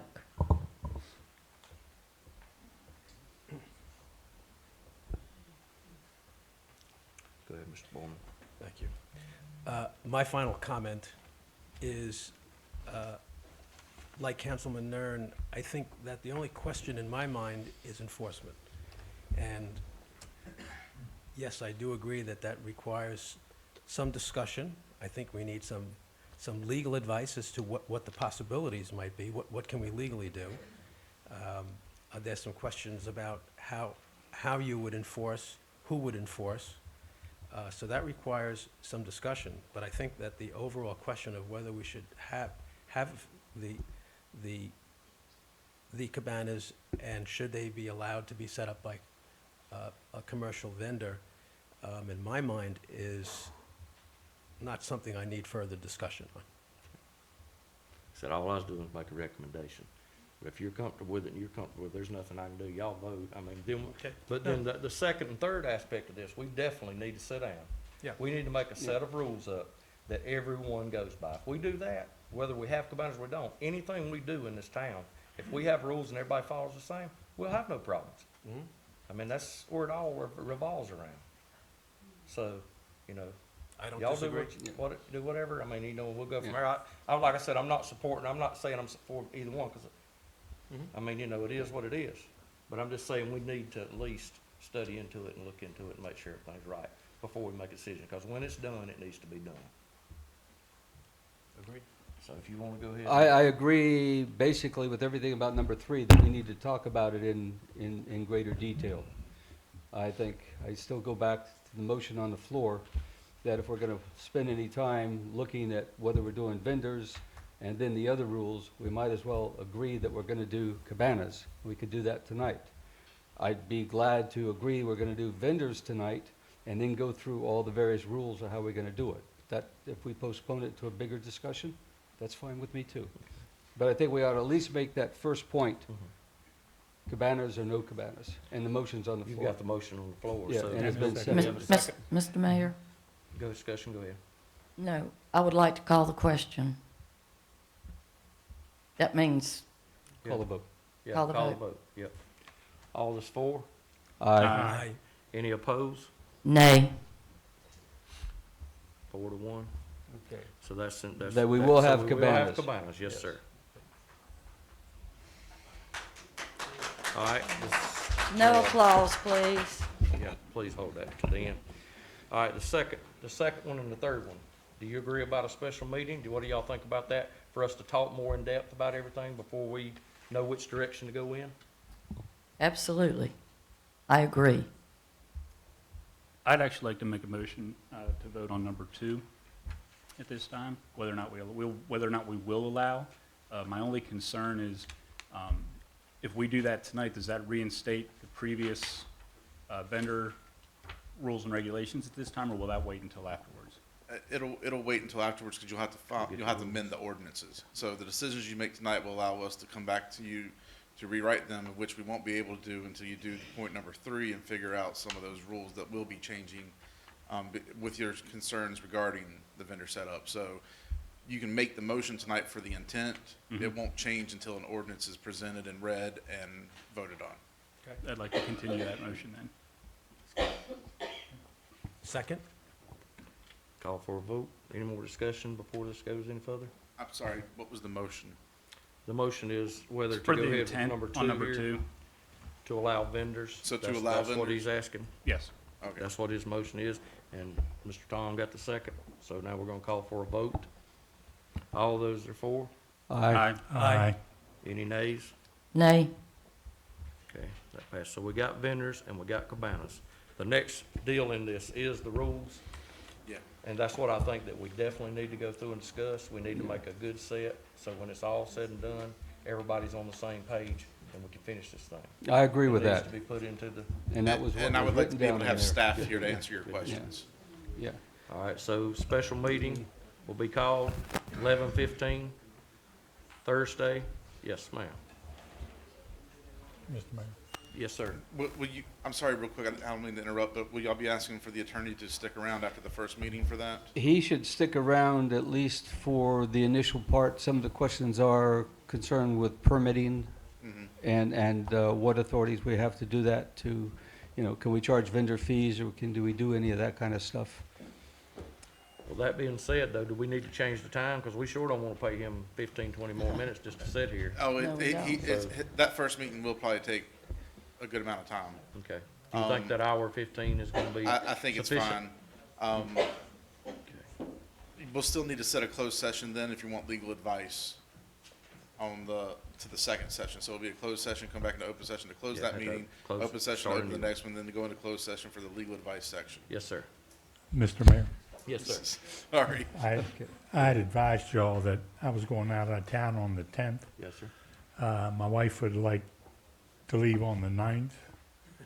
I was planning on making the 10 o'clock meeting and then leaving town. Well, You're I talking understand about that. February. No, he's talking You're about. talking about January. he's talking about, Oh. he's leaving, We're talking about now January 9th, Right. Thursday. he's leaving January Okay. 10th, correct? Yeah. To the 24th, Well, want to leave the 9th. or the 9th to the 24th. I don't care But what. with that being said, if everybody else is gonna be here, could we not go have the meeting, and then you've got time between now and then? If you would like to jot down some ideas, we could definitely look at those, because I want everybody's ideas. I mean, like I said, when this is done, I want it to be done. It doesn't need to be something that 2 months down the road or in the middle of the summer where we not gonna have, we are gonna have. We need to decide something to put this to rest. Yeah, yes, we do. I'm fine with the rest of you making the decision. Like I said, anything you have I will be think- brought up in that meeting. I think everybody knows my objections to the commercial vendors. So, If I can, real quick, and intercede here on something, can we move our microphones closer to ourselves? No, we're having a hard time hearing the mayor. I understand. And Councilman Corbett when he turns his head to face the mayor. Thank you. Sorry. Sorry, Jed, I was here to talk to you. Okay, so that's the deal. Do we need a I can motion hear for this you. meeting? Yes, sir. All right. Can I call for a motion? So moved. Second? Second. All those in favor? Aye. No opposed. Let's clear that. All right, next up is our ordinance to amend Article 6 and Article 12. Todd Rodemacher has got this floor. And Mr. Michaud. And I've got John up here with me, obviously, since he's the stormwater manager. So we've been working on a text amendment in conjunction with the planning board, reviewing and discussing the existing stormwater requirements, the real need to upgrade and change how this critical issue is handled in Sunset Beach. Currently, the ordinance relies entirely on the state and county for stormwater guidance depending on the project. One of the greatest areas of concern is single-family homes. As it goes today, the only stormwater that is contained on a lot is for any lot coverage over 30%. So in the example here, if you have, 29% of your lot covered by impervious surface, you don't have to retain any of the water on your site.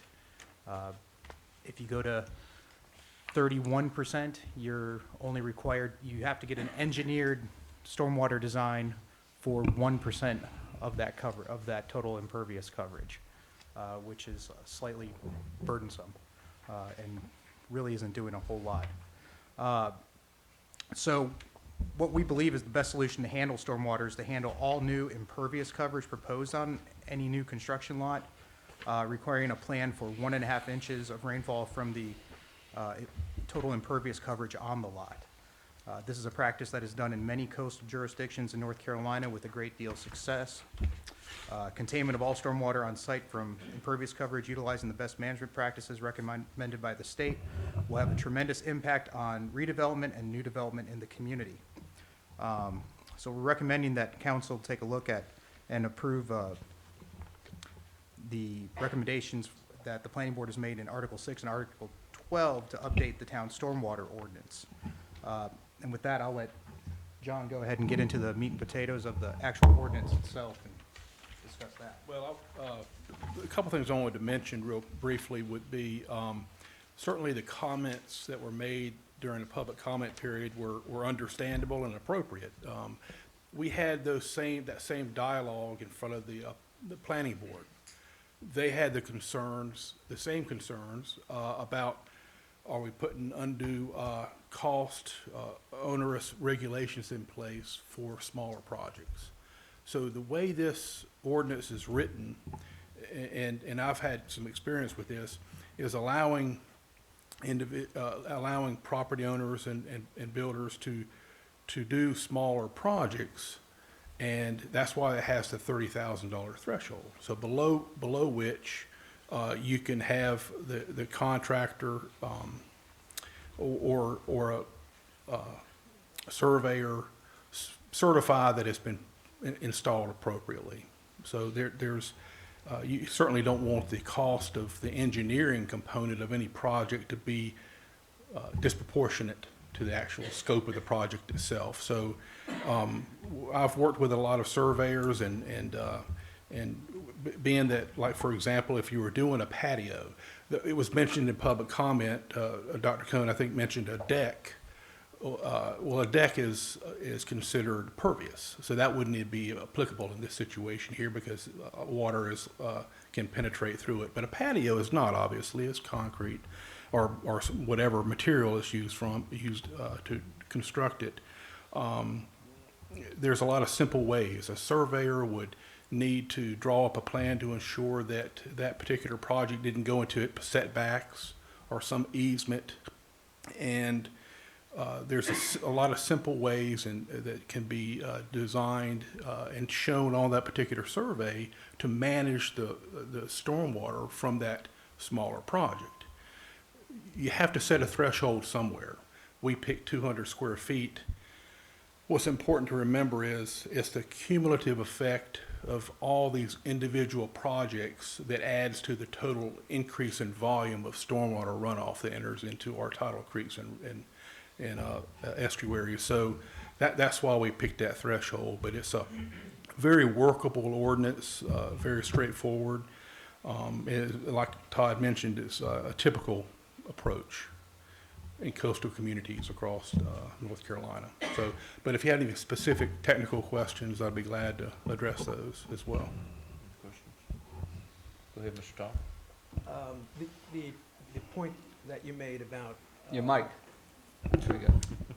the point that you made about the 200 square feet being impervious, it doesn't say that here. It's not specific to show that it has to be an impervious. So the gentleman that made the comment was actually correct if it's a deck. It's the intent is for it being impervious. Right. There would be no requirement for a pervious surface of any kind, whether it be the surface of a pool, 57 wash stone, an uncovered open deck. to have any stormwater containment because it's considered just like a grass yard or a forest. It's pervious. There would be no requirement. But my only point is that it's not specific. And that's in, is that B1 you're looking at, or? No, number 3, it's A3. A3. It should be. Okay. It mentions it, B1 does specify impervious surface coverage down but lower in the page there. It does specify that it has to be, that 200 square feet is impervious, but you're correct. It should be, that should be mirrored in A3 as well. You're correct. And one other question about the 1.5 inches of rainfall. There's no time constraint on that? That's, no, sir, not in this case. It's just 1.5 inches calculated over all impervious surfaces determines the capacity or sizing of whatever device, whatever method is used to. So if it's 1.5 inches of rain that falls in a half hour or 1.5 inches of rain that falls in 24 hours, it doesn't matter? No. No, that just gives you the size of the device that you're designing. Is designed for that capacity, that volume of water. Mr. Mayor? Go ahead, Councilman. The reason that the 1.5 inches has been designated is that engineering studies show that the first 1.5 inches of water in a storm event is the dirtiest water. So that, you know, anything that comes after that has already washed all the dirt into your catch basin that catches the first 1.5 inches. Okay. But with following on though, you know, a 1.5 inch rain event over 24 hours is not particularly a storm event. A 1.5 inch rainstorm in an hour or 2 hours It's a big deal. is a storm event and has a much different impact on the ability of the system to handle the water. That's my Right. point. But it's still cleaner water. And with stormwater, there's going to be two separate issues you're looking at. You've got the water quality issue, and you've got the water quantity issue. The water quantity issue, you start getting over 1.5 inches, 2 inches in a 24-hour period, you're talking about some serious engineering and systems that you're going to have to put on somebody's yard. When you're talking about a 60 by 90 foot lot or something like that. I know areas I've worked tried to do a 4-inch in 24 hours on a commercial site, and you're talking about some serious pipe being brought in. 1.5 inches is standard, like Ms. Harris said, about the water quality. And it also will reduce the amount of water that's going into our streets, into our existing stormwater ponds, into our existing infrastructure, thus reducing the amount of wear and tear that our equipment, our infrastructure is receiving.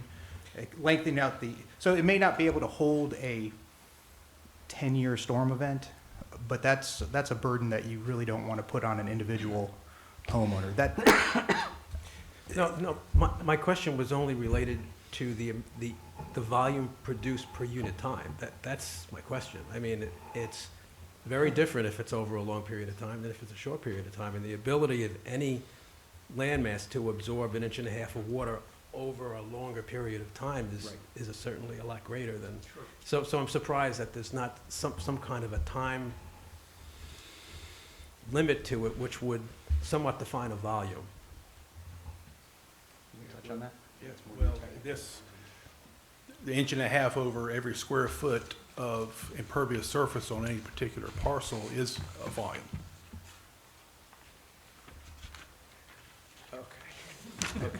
That's correct. So that figure is pretty much accepted as guidance in coastal communities up and down the East Coast or That's wherever. correct. Yes, sir.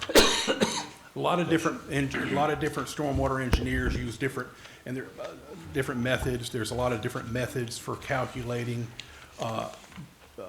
stormwater systems. And sometimes, in many cases, they'll use a 1 hour storm, a 24-hour storm, you know, to calculate that. Okay. Which is, but this is a typical approach. Just surprising to me that it's not somehow bracketed. I understand. Okay. Any more questions? Not for me. I have a question, but when it comes to discussion, I have a comment. Anything else? So do we want to move on this? Somebody want to make a motion? We move on this? Or what do y'all want to look at in this?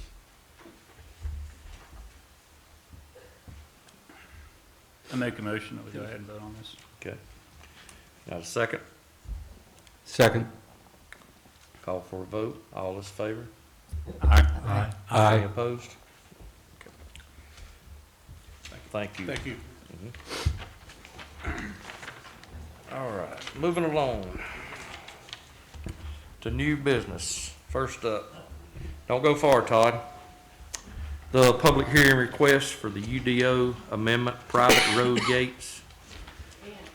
Recognize Todd for that.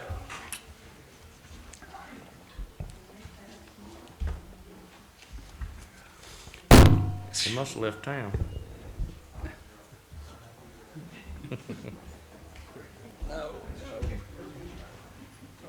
Not quite yet. My bad. No problem. Thank you, sir. The public hearing request, correct? Public hearing request for the UDO Yes. amendment of the This- private road gates. Yes, private road gates, this was a request that was citizen initiated. Received a request several months ago to amend the UDO to permit gates in Sunset Beach. Specifically, the request seeks to allow gates in a very narrow way within the community based on the request. This request is being made for several reasons, including damage to property, trespassing, and privacy concerns.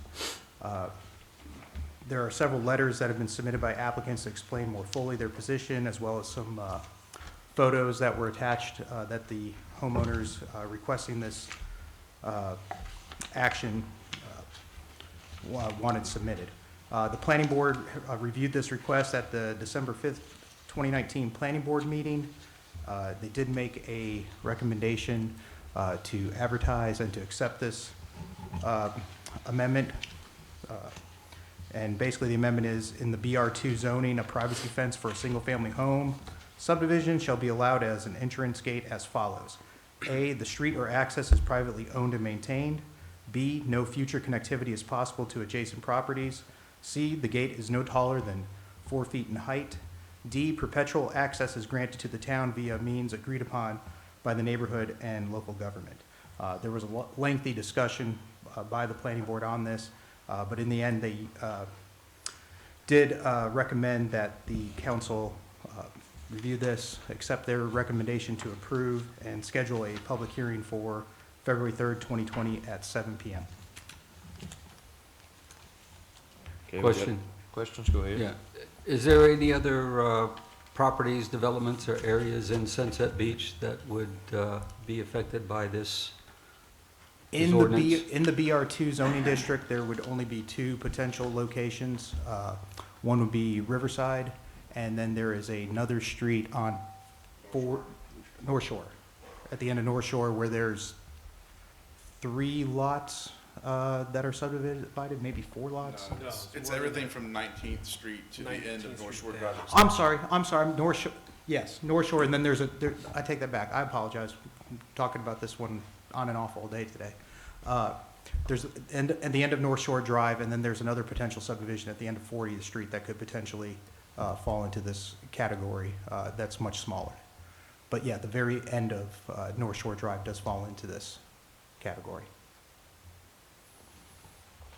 That's Riverside, is that correct? One is Riverside And the others? and North Shore Drive, and then down towards the end of 40th Street, there's a piece on the Sound that's a potential. It has like 7 properties.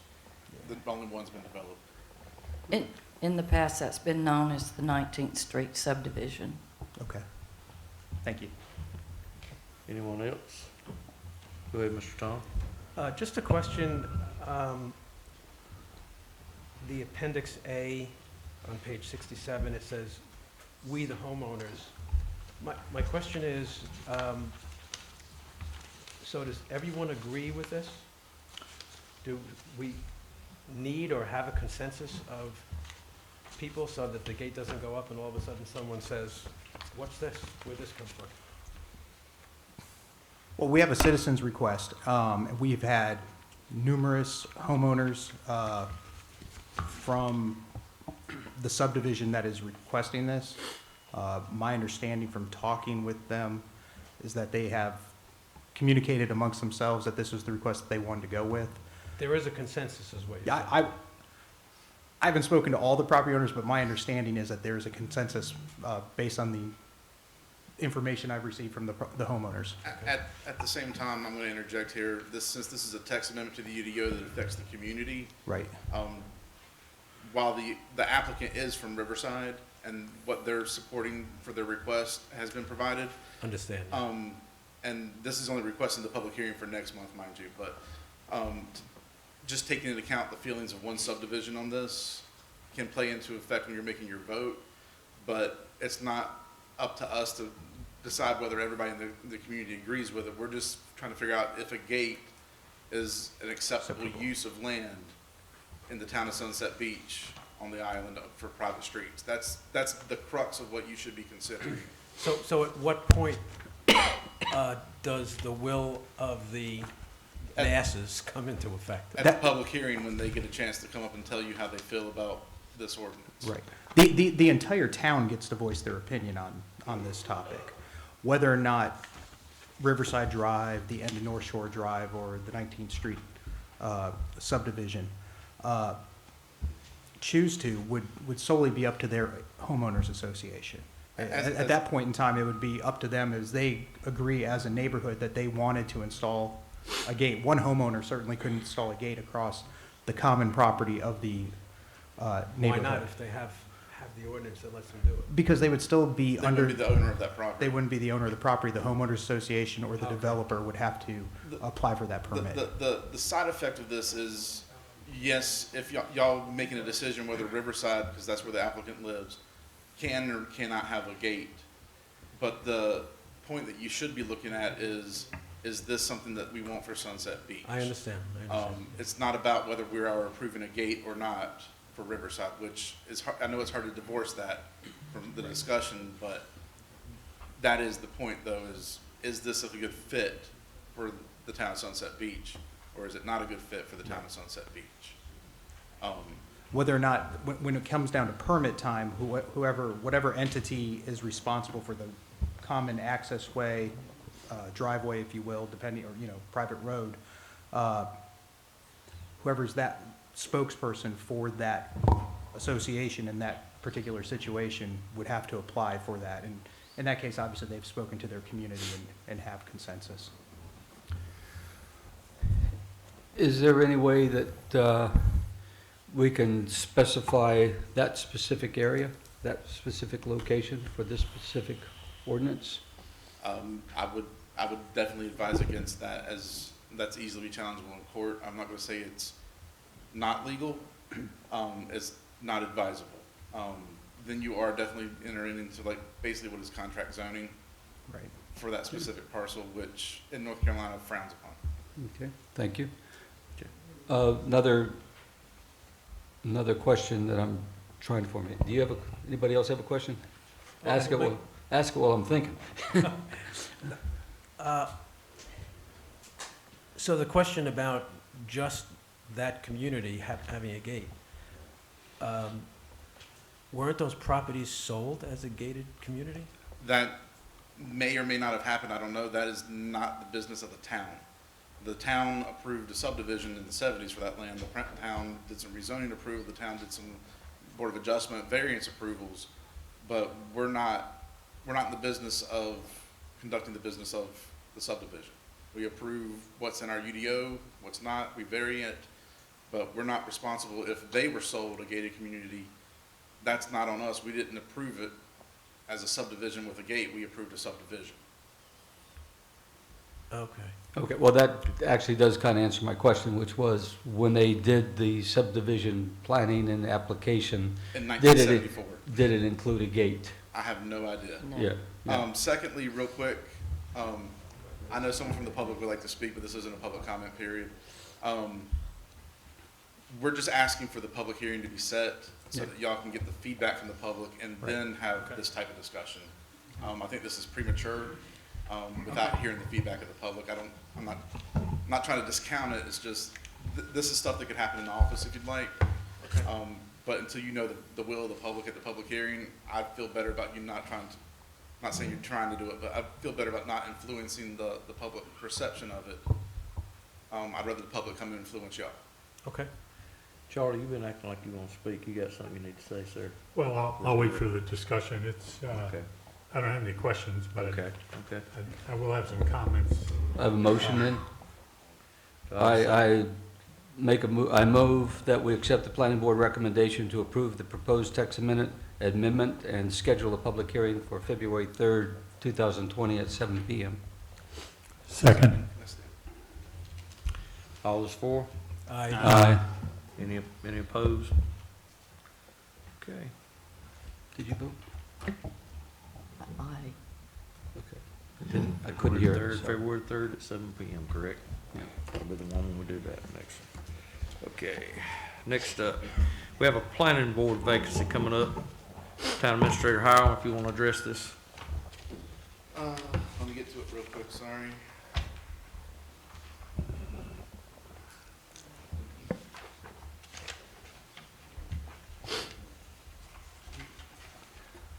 We have a planning board member, Mr. Bruce Fadum, who's served for 2 years almost, I believe. He's no longer resides within the town or within the ETJ limits, and therefore has resigned his position from the planning board. We're requested that y'all accept Mr. Fadum's resignation, authorize the town clerk to advertise the vacancy. Before you make a decision on that, however, we do have an interested party that has already been interviewed by the previous council during the vacancies, who also sits on our ERC, Mr. Don Eggert, has an extensive history in the planning and development field. I don't know if y'all feel comfortable, since we not all of y'all interviewed him, but knowing how few applicants we got the last go round, we have someone willing and able and ready. So if y'all would like me to set up interviews with that one and still advertise, that would be fine, or just wait for the advertisement period and then set up interviews. It's up to y'all, but we do have a vacancy. Just direct us how you'd like us to proceed. Question. Would it be proper then to make a motion that we appoint Don Eggert to the planning board? I mean, Is you that- talked to him, Todd, and Lisa, would it be acceptable to that? I mean, I'm fine if that's what y'all want to do. Some of y'all didn't have the chance to talk to him, so I didn't know if y'all wanted to do that. That's what I was gonna suggest. I mean, I don't know the man, know nothing about him, but we need to look at it, and I think we need to open it up, because there may be some other people. I mean, he may be the best, and I don't know, he may be. I'm not saying he isn't, but I think that we need to at least address it and see if anybody of these other citizens want to get involved.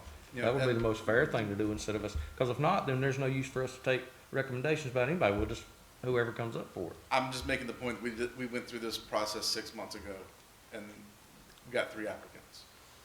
3 applicants. So I'm just, and he was one of them, so I'm just, There was 3 applicants for 2 And 2 of them were incumbent. 2 positions, and 2 were incumbents. right.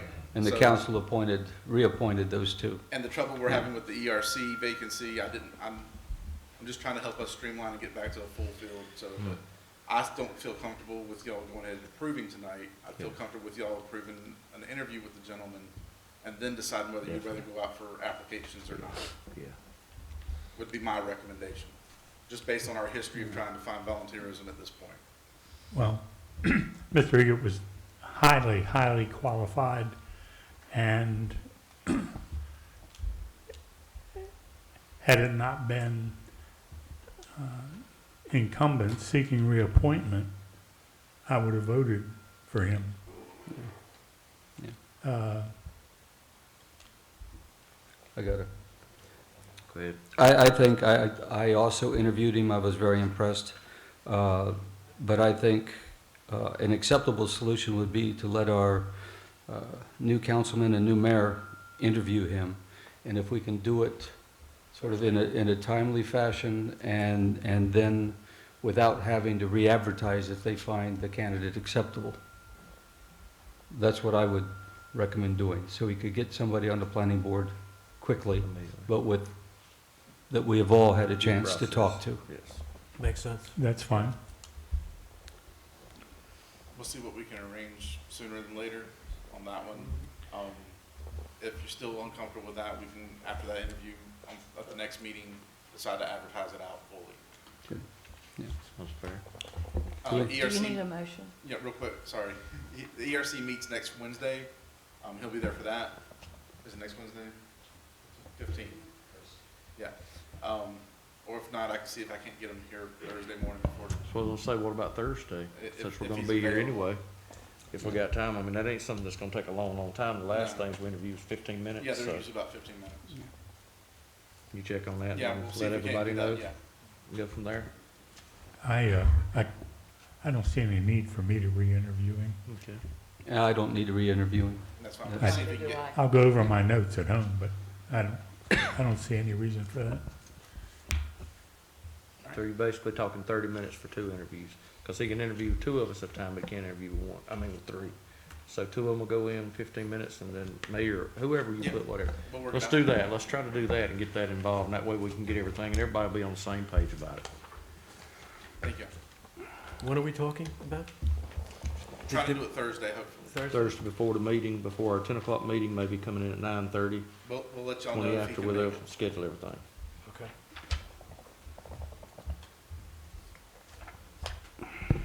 All right.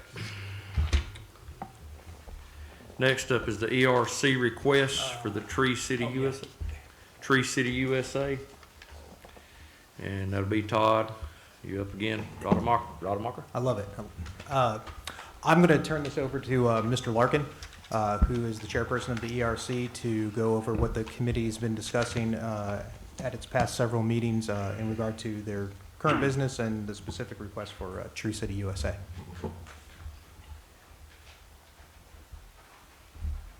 Thank you, Todd. Council, mayor, staff, Happy New Year. Thank you, sir. Back on the 21st of December, I submitted through Todd to you folks, through Lisa, a complete workup on the Tree City USA program, the 4 requirements that they have, the 4 standards that they expect municipalities to complete before they would accept us into that program. I hopefully outlined that clearly to you. I don't know if you've had a chance to look at that document. Also, as an attachment to that is a 2-page application form. And as a closure on the document that I submitted back on the 21st of December, I said that the ERC would be happy to meet with town council, mayor, and/or designated staff to start the application filing process. ERC is not just trying to push this off onto you folks and say, okay, you guys pre-qualify us. We can certainly do the heavy lifting, but there's items that need to be approved really by town council before we move forward.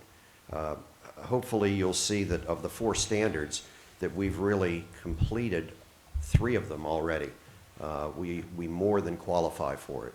And the last one is really just establishing an Arbor Day proclamation, which can be something as complicated or complex as a whole day festival for the town, or it can be the mayor with approval of town council with a 2-sentence proclamation saying they support the process. Any questions? Who would be the, on the tree board, the ERC? Would the ERC be the tree board also? We would be willing to consider that. I would like to talk with town staff and see if, I would expect that the town would want to have our DPW manager involved in it, possibly planning board, designated representative. It would really be up to you folks to determine who you want to represent it. It wouldn't necessarily be you, but it could be somebody from town staff. It could be representatives from the ERC, the planning board. It could be citizens that might want to become involved in it. That's really something to consider. I'm not trying to pre-designate what that would be. I think Mr. Ruddermacher has. Yeah, go ahead. If I can touch on that. Go ahead. And I've been involved with the Tree City USA process, 18 years. And probably the most efficient and simplest thing to do is to, because it says tree board or department, is to just designate a staff member or two, like myself and Dustin, to handle it, since we're the ones involved with the tree ordinances, obviously, and then the planting and any tree and debris removal that tends to go on in the community. It's a relatively simple form to fill out, get certified, have the mayor equivalent has to sign the paperwork. We send it off to Raleigh, they review the application. It's a good public opportunity. There are grant opportunities once you do get a Tree City USA status. I believe there's many communities in our region that already have this status. And it's just a nice thing to have for the town. A couple questions. It appears that there's no cost to the town really to do this. That is correct. Okay. Is there any downside, and what are the long-term standing requirements, and what do we get out of it, other than getting a flag that says we're a tree city? Well, what do we get out of it? Well, obviously, it shows that we, as Sunset Beach, which I think we've already shown over the years with our ordinances and our commitment to tree protection, that we really technically already are a Tree City USA. This would more formalize the process. Is there a fee? No, absolutely not. It's an education program to a certain degree. There's a lot of, like I said, the benefit, awareness to the public, which we've talked about a lot. We've talked about native species plantings in our ordinances and doing changes like that. We've talked about tree preservation over the past several months. This is just kind of tying it all up and putting it in a package that says, hey, all those good things that we've done, the town gets to, kind of an attaboy, if you will.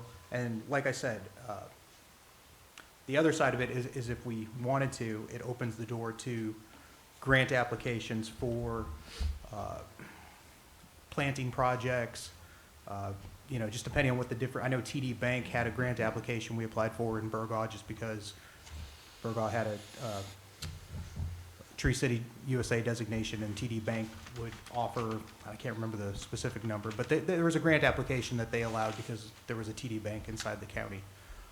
So Tree City USA's could apply for enhancement grants of a certain degree that we could use at the park or the roundabouts or our main roads coming up and down the streets. It also looks good whether it doesn't actually open the opportunity, it gives us credit towards other opportunities. Right. It shows that we have an initiative that goes towards preservation and beautification and environmental awareness and a few other items. It's it'll help with the Part F grant.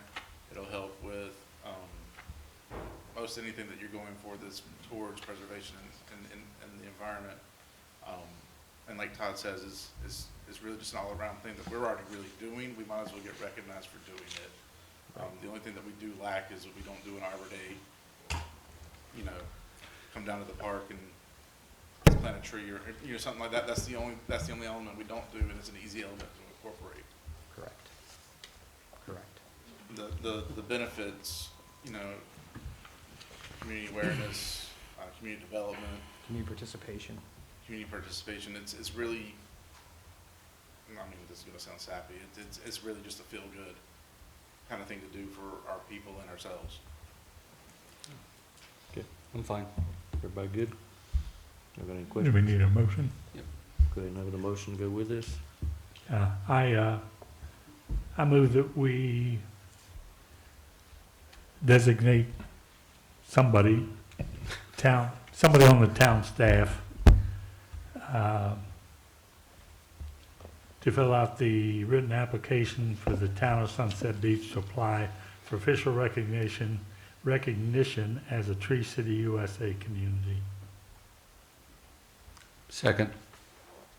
Any questions? Discussion? All in favor? Aye. Aye. Thank you. Thank you very much. Go home, get you some sleep. See you in the morning. All right.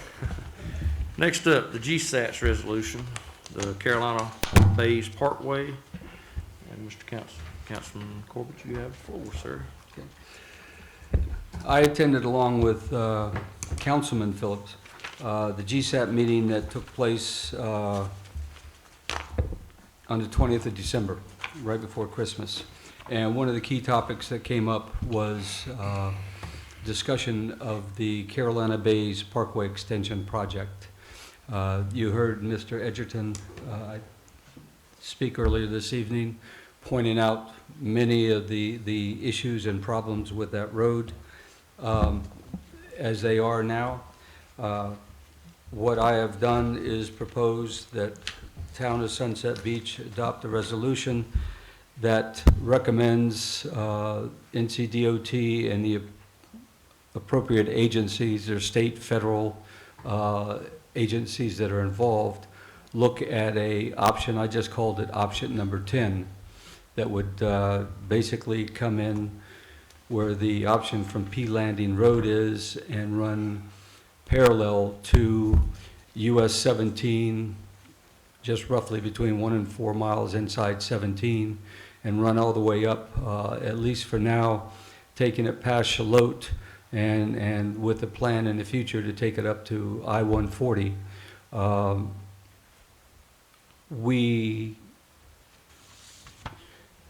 of the other 9 options basically converge on the 904 US 17 intersection. And then it takes the 6.3 miles up to US 130, and it expands out into a limited access road and would have a major impact on what has been a high commercial growth, lots of private developments going on there. We've got churches, we've got the cemetery, variety of other things that Mr. Edgerton articulated. With that, there's a deadline of January 10th to get public comments and inputs into this. I'm not saying that option 10, as I'm putting out there, would work or not, but we need to see and we need to promote a serious effort to look at alternatives other than having everything converge on 904. Among other things it does, which did not get mentioned in many of the, much of the literature that was put out, we have to be concerned with our evacuation routes here. And one of the things that happens if we throw everything into that 6.3 mile stretch of US 17, we're creating a massive traffic jam, whether we're going north or going south. So the idea is to promote this also as putting a parallel route that takes us up to Interstate 40 via Interstate I-140 and provides another evacuation route. So with that, I came up with this resolution, which basically asks them to consider an option number 10. Mr. Mayor, Go ahead. I would like to thank Councilman Corbett and Councilman Phillips for their work on this. I think every word you're saying is absolutely true, and I fully support this. Anyone else got anything? No, I agree. I agree as well. Good deal. So let's go ahead and, somebody want to make a motion, we accept this? I so move. Second? Second. All is for? Aye. Right.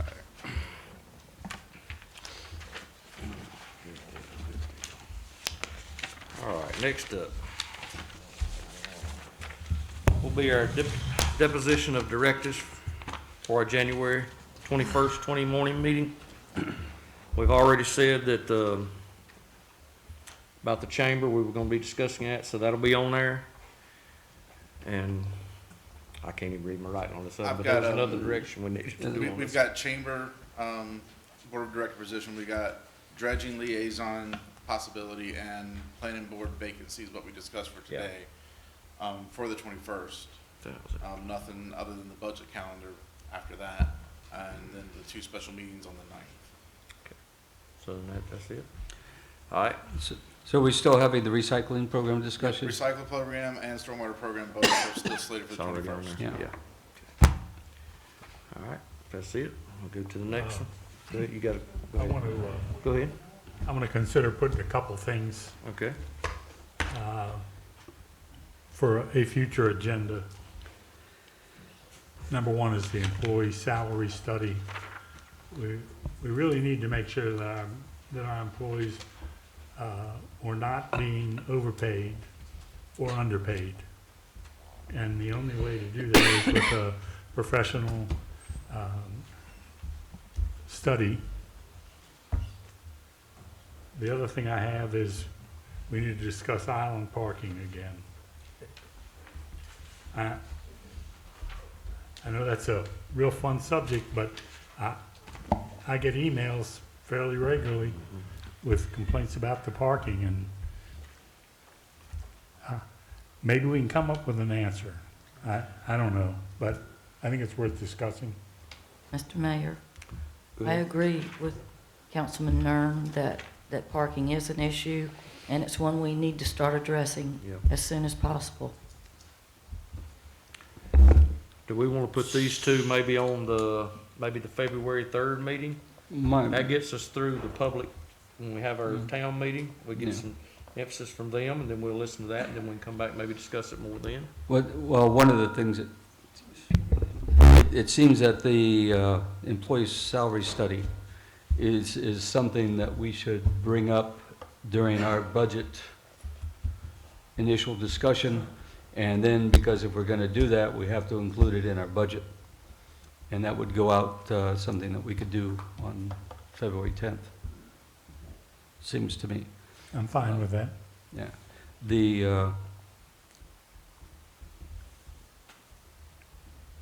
I agree that there's a lot of problems with island parking.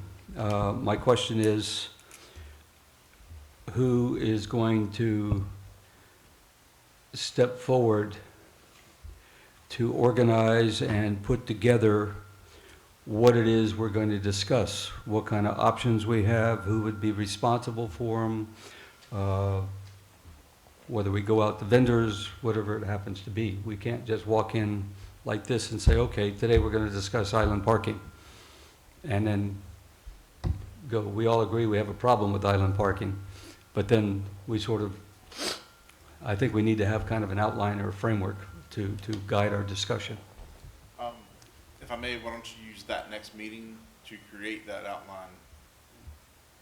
That morning meeting, No, or the next, or the February one. the February meeting, and y'all actually discuss, what options you might want to look at, what options you definitely don't want to look at, and then we can start the staff legwork of bringing you something. But, sit down, it's not really a round table, but, this table, and have a discussion on what you want from Island Park, because we've discussed it a lot over the last 2 years, and longer probably. I've only been here for 3. So I think, just having a frank discussion of, are we gonna look at land to buy for parking? Are we gonna look at removing parking? Are we gonna look at metered parking? Are we gonna look at only one side of the road? Hash out what you want to accomplish from it. Throw out the ideas that you definitely don't wanna look at. Throw in the ideas that we may look at, and let us look at the possibilities, the theoreticals, and come back to y'all at a later date on it. Not too far down, but give us some time to do the legwork for you when you give us the ideas to go forward with. I think that's a good start. What date did you say? The First meeting February in 3rd, February? February 3rd meeting. Right now, as it stands, we only have a public hearing, so. Yes. Oh, yeah, there's a public hearing on the 3rd. Yeah, that Do we means- have a historical list of everything that had been considered? I know it's been discussed. I mean, We don't actually have. Len's told me 20 years, I think. he We said. don't have an internal list of, we can start sifting through the minutes, though. If you, yeah, but I'm talking about the more recent, there's no actual list recently of what has been discussed in the last 2 years. But anything historical, I think, would be helpful. Yeah. No sense to try and reinvent it if it's already been discussed. Agreed. Anything else?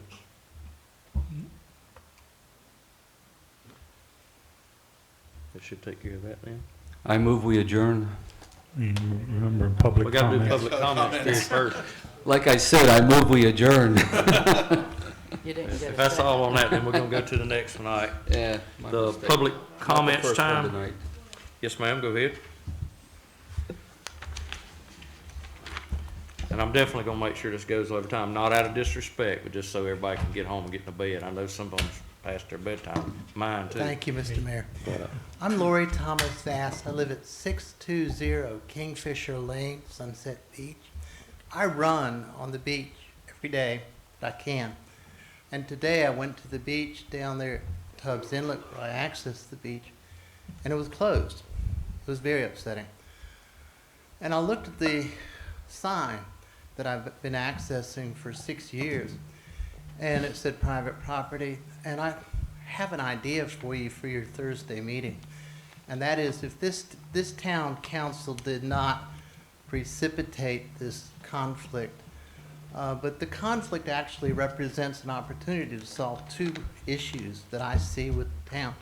The first one is getting clear title to access for our emergency vehicles. I've seen them come in and out, practice, they're great. The second thing is, as you walk down towards the beach along that access, there's plenty of land there for 15 or 20 parking spots. So on Thursday, when you have your attorney, I would ask you to talk to the attorney about eminent domain and get clear access to that and get the opportunity to create some parking spots for the citizens. It's a dreadful problem. Thank you. Thank you for very your much. service. Thank you. Next. I know it's been a long evening. I'm Vince Barilla, 1504 Riverside Drive. Could you say your name again, please? Yeah, sure. Vince or Vinnie Barilla. Yeah, I just want to thank you and, you guys are doing a great job. I mean, I've been to several meetings, and this one was most professional by far. I've been to several meetings, and I congratulate you guys for keeping it that way. I just wanted to make a comment about, I know there's a lot of concern about giving gates and stuff and that type of thing, and I understand that with Sunset Beach. But Riverside Drive, where I live, was sold to everyone as a gated community. I know that doesn't mean anything, but just to answer Tom's question. Second, no one knows, and it's not very well published, that entire property is private property. From the gate, from the entrance out is private property, including Cedar Point, which is the island out there, which we pay an HOA fee for. Every resident pays for that. So it's not like it's just a street that, is a private road. Those are apples and oranges. There's two different things. And I just want you to know that. So that is private property from the entrance all the way to the tip. And when people come in there and use that property, it's incumbent on the residents to repair it. We repair the docks, we repair the island parts, everything is repaired. So, and we have an exclusive right to Cedar Point Island, which we pay for as well. And so I just want you guys to know that. I mean, I know I'm not big on gates, but I think it's important to understand that this is a different animal, much like, the malign Palms Cove, but we're not that way. We're different people. But I just wanted to say that it is completely on the residents from that entranceway all the way down to repair everything. It's complete private. And it's like, if you don't have a gate in front of there, it's like somebody coming in your backyard and fishing right off your dock. Would anyone like to do that? I don't think anybody would want somebody coming in their backyard and leaving trash all over and breaking the trees. And we've had pictures, and Todd did a good job, but he really didn't go in any depth. And hopefully on the hearing, we'll go in more depth. But I just wanted to bring that to your attention. It's not very well known. Thank you. Thank you, sir. Thank you. Next. Go ahead, sir.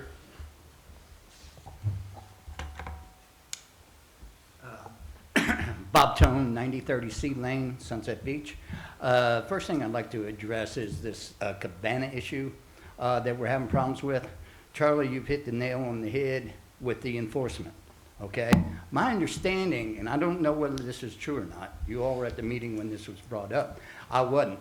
But my understanding is that there was one citation written out on the beach this year? That's what I read, yes, sir. Now, I find that hard to believe. I mean, you know, that means all those cigarette butts just came down out of the sky, right? There was no bottles out on the beach, no dogs out on the beach when they were supposed to. So the whole thing, just of the matter, is enforcement out there. I was out there when, at the original, when they banned the cabanas from being out overnight. And we had to go out there, Teddy, there was some other people here that were tonight, go out there, and we knew you want to go left or right, that you were going to have to be writing 50 to 60 citations a day out there, right? So, you know, something needs to be done there. We don't have to go to zero tolerance, but, you know, one citation for a whole summer, that's a little bit bad. The second thing I had is with your planning board, you know, selection, I think you're going down a slippery slope here. You know, I know you didn't have any people, you know, come to you the last time you advertised. But do we know for a fact that somebody hasn't moved into this town over the last 30, 60 days that might want to have a position there? So by you doing this, if you do it the way that you just are looking at, you're looking at the good old boy and girl network or whatever here. It's not that that's what it is, but it could be the perception of it, okay? So you may want to rethink that whole issue. Okay? Thank you very much. Thank you, sir. Anyone else? Let's start over here. Please, her, then I'll come to you next, sir. We'll work our way back.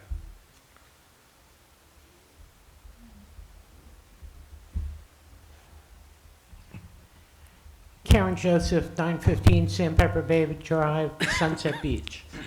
On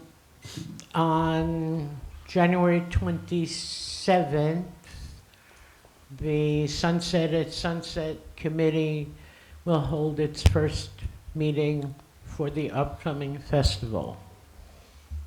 I can't believe it. You are all always invited to attend those meetings. They're always posted on the town calendar, and our minutes are always posted on the town website. So we meet at 1 o'clock in the conference room, and you're always welcome to come. Mr. Nern has been our liaison of late.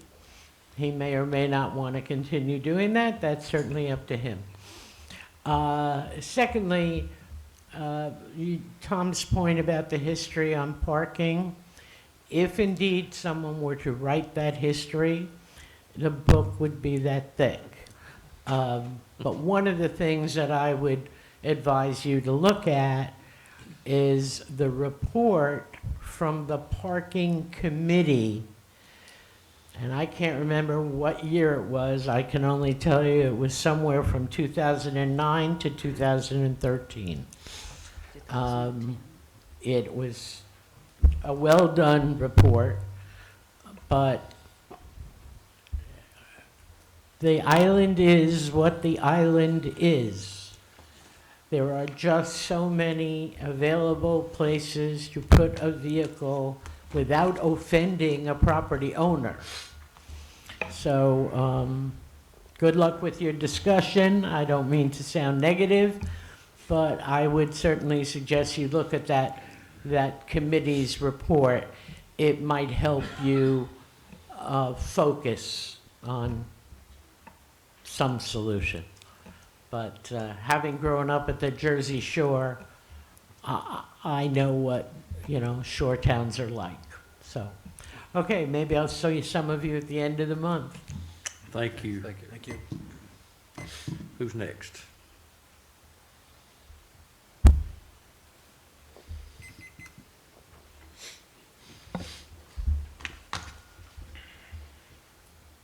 My name is Carol Dunham. I live at 537 Gladstone Circle in Ocean Ridge. I wasn't going to speak tonight, but I did want to get up here and commend you for your resolution on the Carolina Bays Parkway.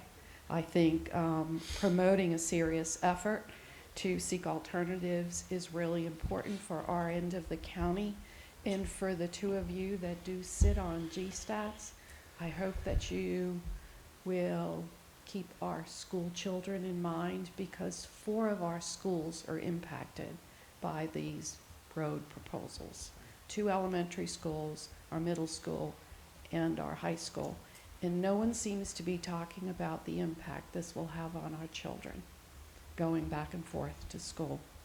And I think it's very important for all of us to keep that in mind because they don't have a voice here in the adult world. Thank you. Thank you. Who's next? Anybody interested?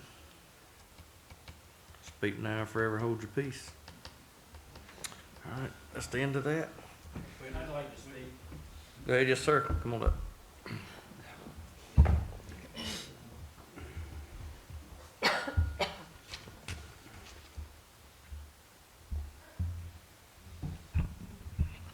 My name is Doug Etheridge. I live at 874 P Landing Road. I am not a resident of your island and community. I understand 2 of you are on the GSTAT board. Is that correct? Mr. Corbett? We attend the meetings. Yeah, I'm the Okay. primary, and if I'm not there, Councilman Phillips is the alternate. Living on that road, I understand the last lady that spoke. She's got a great point about the kids. I was thinking to myself, I think you said a recommendation of it being a mile to 4 miles inland from 17. You're talking about inland. Inland, yes. Yes. Yeah, As in on that side of 17. yes. Okay. Away from us. Away from you, yes. And towards me. There's enough traffic on that road as it is, by our perception. My family's here with me. I suspect from what I'm hearing you say that they've pretty much decided they're going to come around that way with the road proposal, because I saw one of the proposals, that number 6, I think, comes in right where you're talking about 904 and 17. They all come into they all come through 904 one part at a time. Excuse Yeah. me, I'm not supposed to be talking. Sorry. Okay. I don't know if you can tell me this, and this may not be an appropriate question, but are they proposing to interchange that Carolina Bays extension with P Landing Road? Do you know, have you seen anything? I probably need to go online and look for something like that, okay. Or come up after the meeting. Okay. Yeah, it's a lot of traffic on that road that interchanges between people coming from South Carolina but living in North Carolina. And there's a lot of traffic on that road. I would think you probably don't think so. You probably think once you get past Jessie Mae Monroe Elementary School, there's virtually no traffic. There's plenty of traffic, and it's moving. And I don't mean 50 miles an hour. I mean more like interstate speed. But we're real concerned out there, in part because we saw one of the proposals where it's going, and frankly, it looks like it may take some of our land or cause us to have to move because it would come right over our house. So I don't know, my comments here tonight are particularly appropriate, but we're concerned, very concerned. Can I make one thing? There's the January 10th is a deadline for submitting comments, concerns, issues. It is on the website, and there's also a form in this packet that's publicly available for people to make their resolutions. So January 10th is time to get it in to the people who are directly involved in the process. Thank you for letting me speak. I appreciate it. Thank you, sir. Next. I wasn't going to speak either. Fred Thorne, 1790-4 Queen Anne Street, Sunset Beach. I attended the meeting over at Sea Trail when the DOT consultants were there, the DOT engineers were there. And I made it a point to talk to 3 different consultants, engineers. finally got up to one of the top guys. One of my questions to them, and I told them I just didn't see how far they could get with these 9 plans, that none of them made any sense to myself.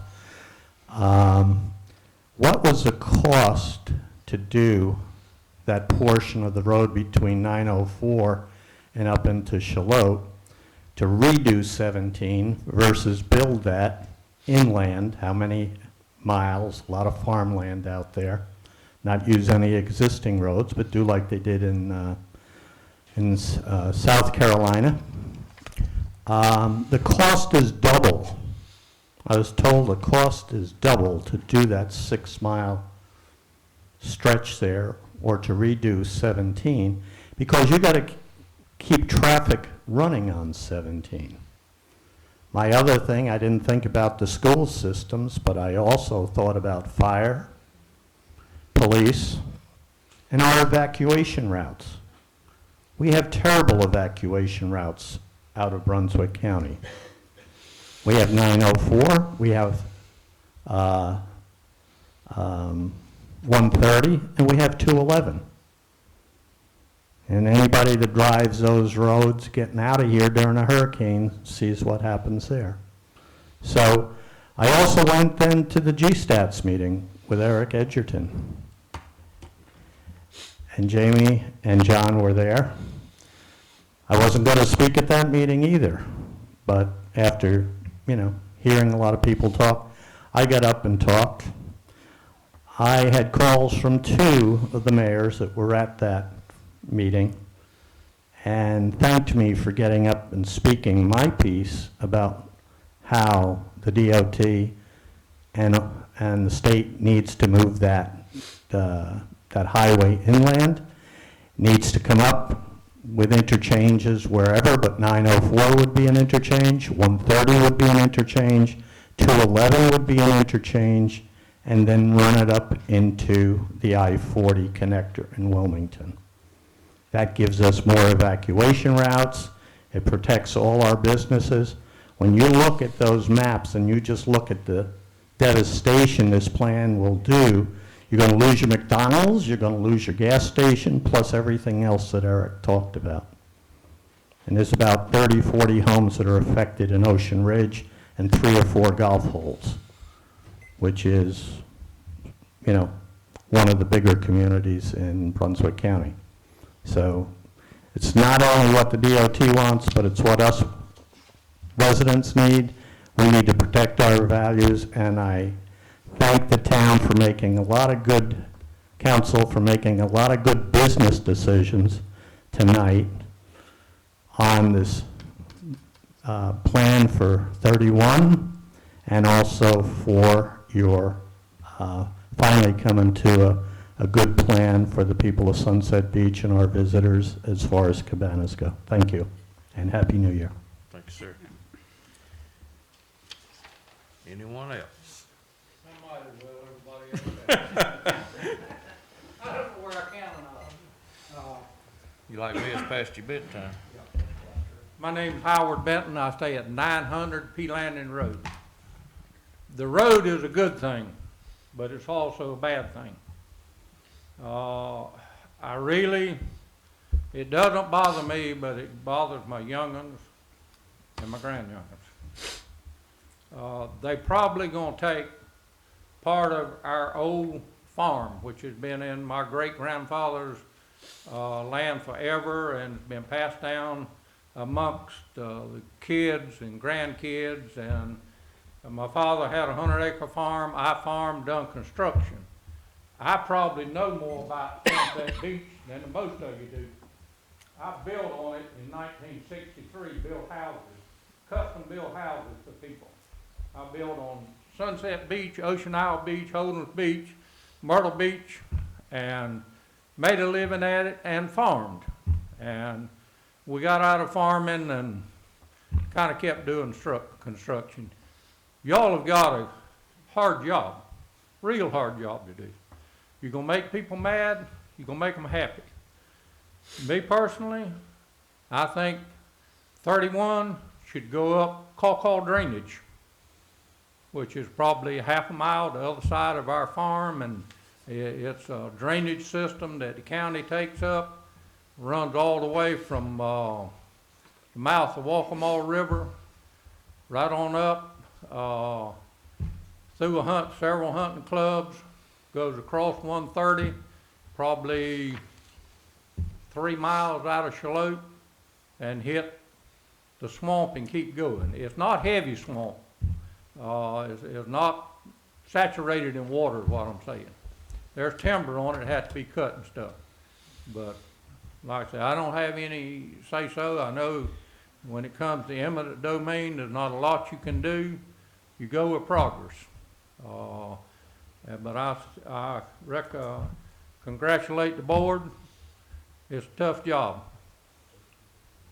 Thank you. Thank you, sir. Thank you. Anyone else? That is it, everybody? All right. Wait a minute, wait, one person didn't speak. All right. Gonna adjourn this meeting?